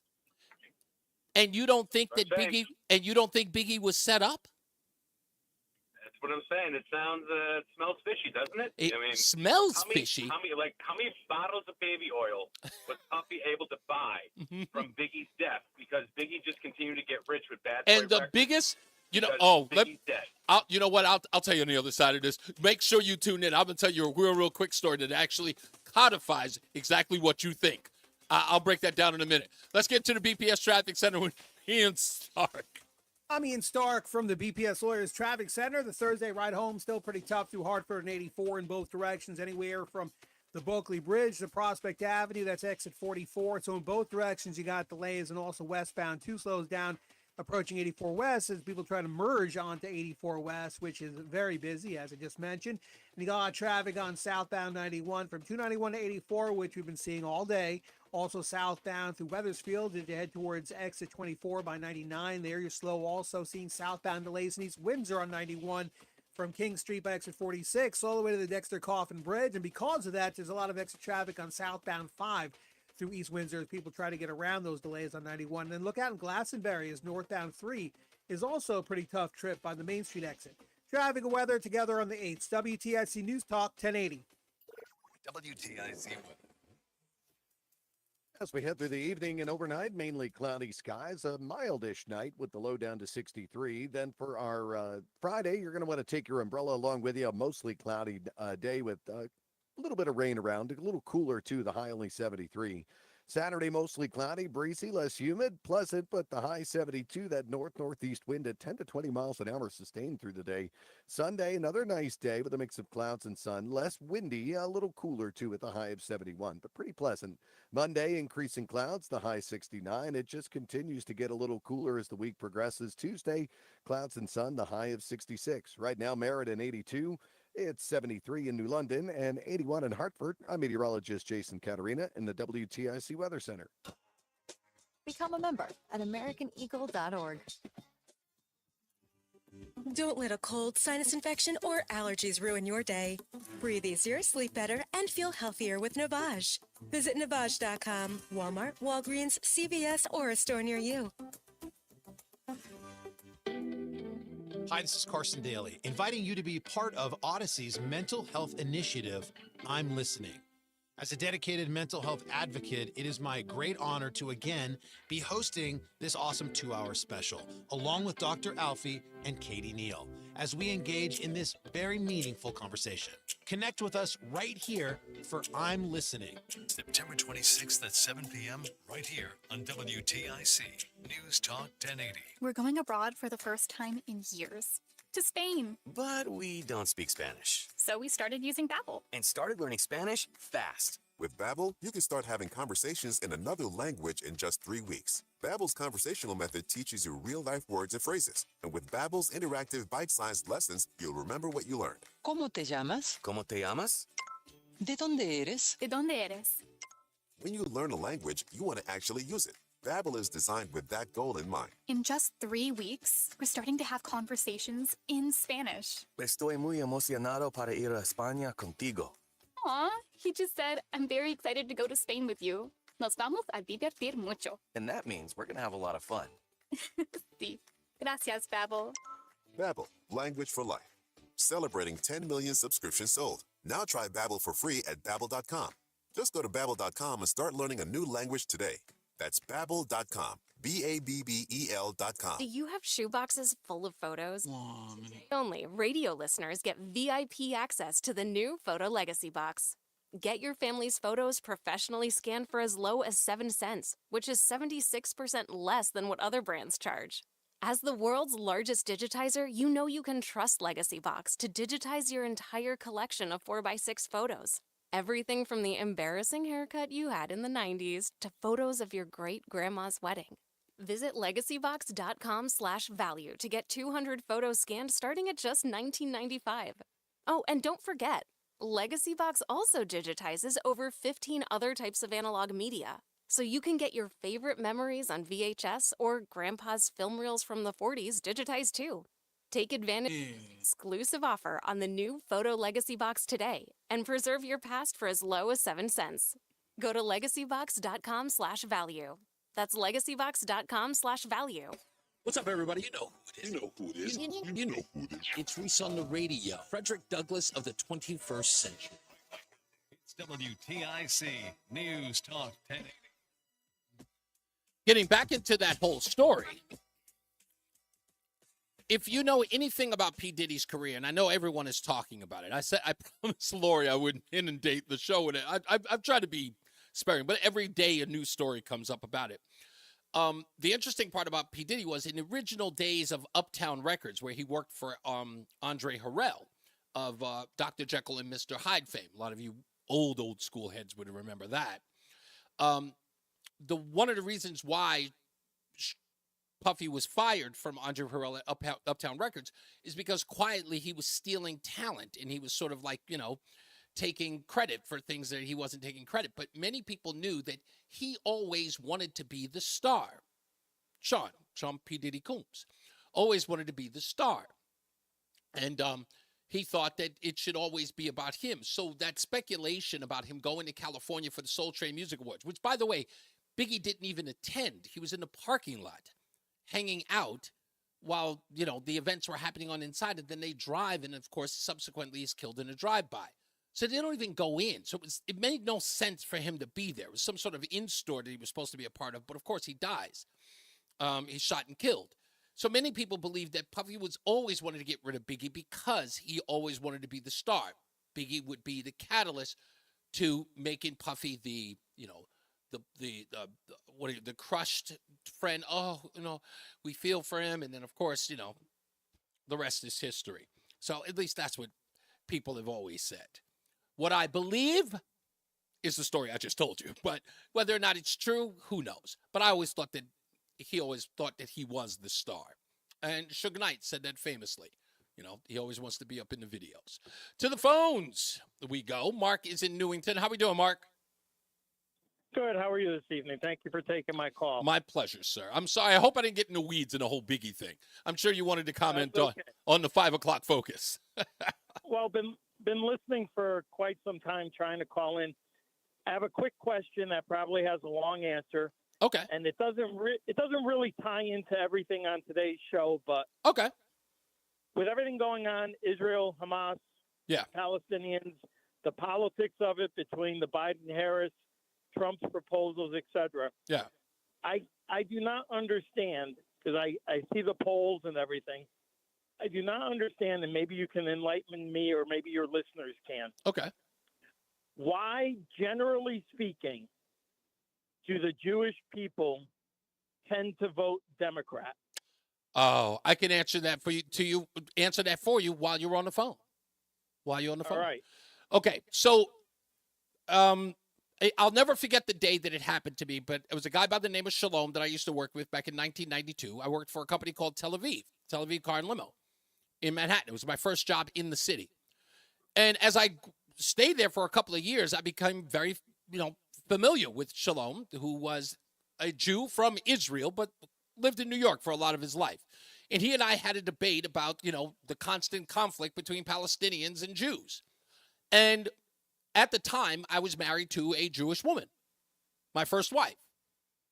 And I had heard, so many stories and understanding. I became very enlightened in that. Of course, we had a son who is Jewish, bar mitzvah and all. So in essence, I became very involved in the Jewish faith. And he and I having this discussion, I wanted to know more. So I looked to him to find out more. And as I spoke to him, he started to sound very anti-Israel, which really I found astonishing because he was very orthodox in his dress, his mannerism. He had the payas, which many people are familiar with. Those are the little curly hairs on the left and right-hand side of their face. Those are called payas. So again, I'm very versed in Jewish culture and the Jewish way of life, the religion at all, and all. So I couldn't understand where it was coming from. But then I started to see a pattern with a lot of Jews in New York as I went to synagogue. I started to notice that a lot of New York Jews always seemed to be in opposition with Israel, not Palestine. And I found that odd. And then as I became more and more politically astute, I found more people in the Democrat Party seemed to be extremely critical of Israel while trying to foster relationships with Arab nations, which I also found odd. And the Jews, when I was growing up understanding that Jews and the United States were very solid allies. There's only one Jewish state in a region of Muslim nations, and we were there to protect them. But I kept talking to more and more people, and it kept sounding like that was all a facade. So what I learned is, and as you are asking, why is it that Jews seem to align with liberals? Because many New York Jews or cosmopolitan Jews align with liberals and Democrats because they run a little bit of opposition to the ideology of Jews. They believe in the terms like Zionists, which they believe is a pejorative, by the way. And that it's as simple as that. They believe that the policies of Israel, they also believe, as somebody mentioned earlier, in the oppressor-oppressed thing. They see and understand Jews as white and Palestinians as brown. And the commonplace of that ideal is that the white group is always the oppressor, no matter what their history. It is a very fundamental ideology, but that's the reason why it is the way that it is. Whether or not it's true or not, who knows? That it's whether it's true or not that that's the way they see it. It comes out every time you speak to them about it. And there's no explanation for the fact that Jews in New York and cosmopolitan Jews in or around the Northeast find an alliance with the Democrat Party. They should have been outraged in 2012 when they would not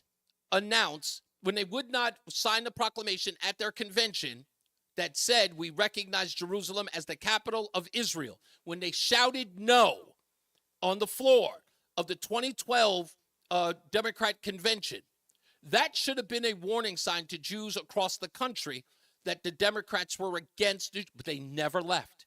They continued with them, which again, to me, is a telltale sign that they're aligned with anything that is anti-Israel. Well, thank you for that explanation. I hope some of your listeners will call in and share their viewpoints on it too, because I just find the whole thing from my seat very bizarre. It is. But again, thank you very much. I enjoy the show and have a good rest of the evening. Thank you so much. I appreciate the question. It's something I've never been able to understand. I didn't understand it when I was a kid, but I clearly understand it now. And, people say it's unfair to say that. Well, did you see how many of those Jewish people were in Washington, D.C.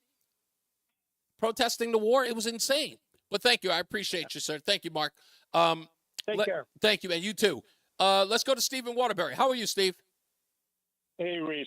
It makes me wonder if the reason when Nixon had come to Israel's aid, if they actually set him up with Watergate. I don't know if you realize it or not, but some of the people that broke into Watergate were ex-CIA.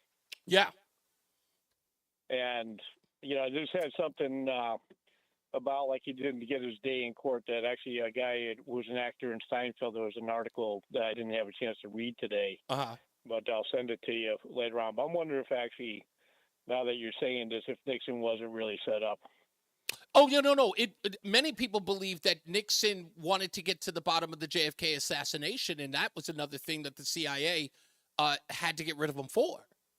I mean, if you think about it, think about who was Deep Throat. Deep Throat was the deputy director of the CIA. Yeah, interesting enough, Nixon happened to be in Texas working for, I think, Pepsi-Cola as an attorney at the time. Either Pepsi or Coke. I think it was Pepsi. Mm-hmm. He was in the area, I think, of actually Dallas. People forget who Nixon was. People think Nixon is Watergate. Nixon is much more than Watergate. Nixon is the guy who contacted, one of the first people to contact Martin Luther King Jr. when he was imprisoned. Mm-hmm. Remember that. And and I tell you what, I give, even though he's kind of controversy to a certain degree, but I give Henry Kissinger a lot of credit because he really spoke well and, knew how to deal with the world, Indeed. Thank you so much. Appreciate it, Steve. Let me go to this. I want to play this. I want to play this for Mark in Newington. Mark, if you please, I hope you're still paying attention. This one's for you. This is exactly what I was talking about. And we've only got a little bit, but I want to play all of it, or most of it, if I can. This was the governor of Ohio at the time. I think his name is DeWitt at the time. And he is at the convention, and he is asking for a vote on these two provisions, I should say, inside the Democrat platform. This is the mayor of Los Angeles, Antonio Villaraigosa, announcing a change in the platform based on the omission of Jerusalem as the capital of Israel. Yesterday in the platform was approved, and the omission of the word God in the platform yesterday. Here's what happened. A motion has been made. Is there a second? Is there any further discussion? Hearing none, the matter requires a 2/3 vote in the affirmative. All those delegates in favor say aye. Stop. I apologize. Let me give you the premise of this vote. The premise of the vote was brought to the attention of everyone by the governor of Ohio at the time in 2012. And I think his name is DeWitt. Somebody probably correct me inside the chat room if you could. But anyway, there were two inside that they had to vote on.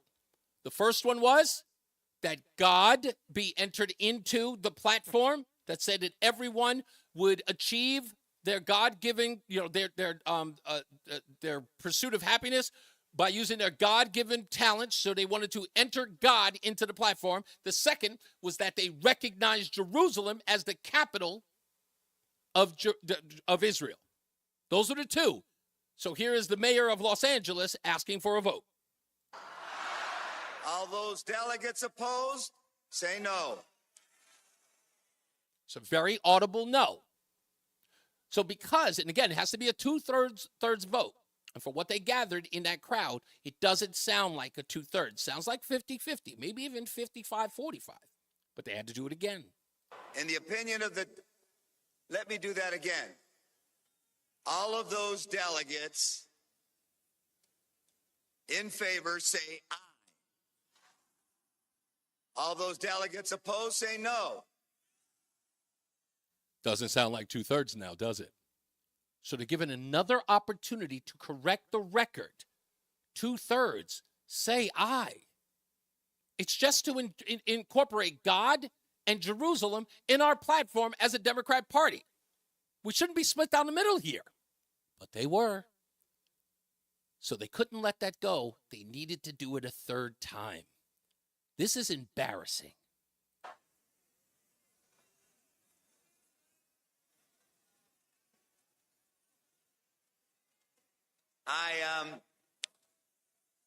I guess.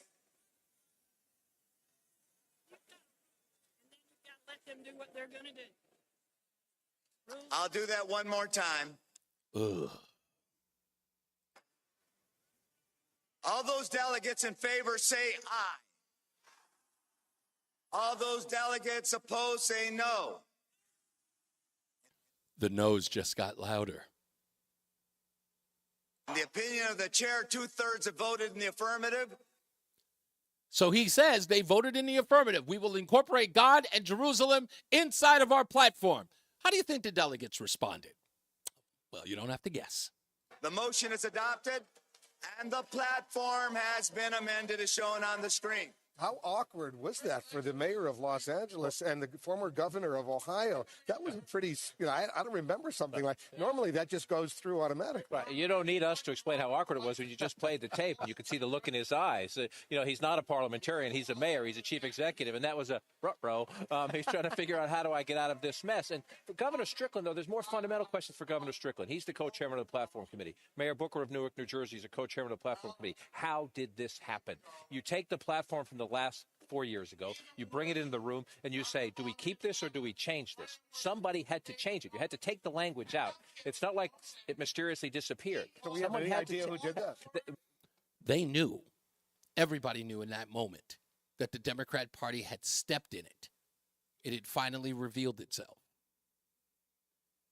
But again, no politician ever does something without backup at the behest of, right? It's got to poll well. So for people to say no and for them to have that platform, well, maybe because, truth be told, that's the way the party feels. And they're okay with it. It's become normalized. That was 2012, folks. 2012, saying that Jerusalem was the capital of Israel was controversial. 2012, the re-election of Barack Hussein Obama. And the greatest part about that video, if you can find it online, is find that camera that's on that one obviously Arab or Muslim gentleman who's there with a blonde woman who's waving no. They kept the cameras on him because they wanted people to know who was saying no. Got to watch the video. Maybe I'll post it. As I always say, radio is free, so we thank you for paying attention. Remember to keep JC in your hearts and in your mind. Sean Patrick, we love you and we miss you. Remember that panic is not planning, so plan your work and work your plan. Me, I'm Reese On The Radio. You, be sure to be here tomorrow for the airing of grievances. We'll take your phone calls. I love you guys as always, and we'll see you back here tomorrow. Let's get to Ian Stark and the BPS Traffic Center. Good night, guys. I'm Ian Stark from the BPS Lawyers Traffic Center, and traffic really hanging in there. All right. Oh, it's almost over. The Bulkley. Yeah. you a funny dude. What? Prospect Avenue. You love working. I do, man. I'm telling you, I love it. I live for it. I would say 3:30. It's been that kind of. Yeah, I like my weekends. So I love Monday through Friday. You can get me to do any type of work you want me to do. I'll stay late. I'll come early. But Saturday and Sunday, no sir. I love it. I love it. Doing a little better. Anyway, all right. I'll talk to you tomorrow. See you mañana, man. All right, buddy. By the Berlin. All right. I think we did. Michael A., try one more time to make sure that it goes through. If you do have a problem with it, I'll work something out. It's something that's probably on my end, but I'm hoping that it's fixed on the website. So, but other than that, I'll look for it. In fact, Michael A., just send me a message on Facebook if you can, and just let me know if you're having an issue with it. All right. Everybody else, have a good night. Love you guys, and thank you so much for being a part of the show. I miss you. Bye.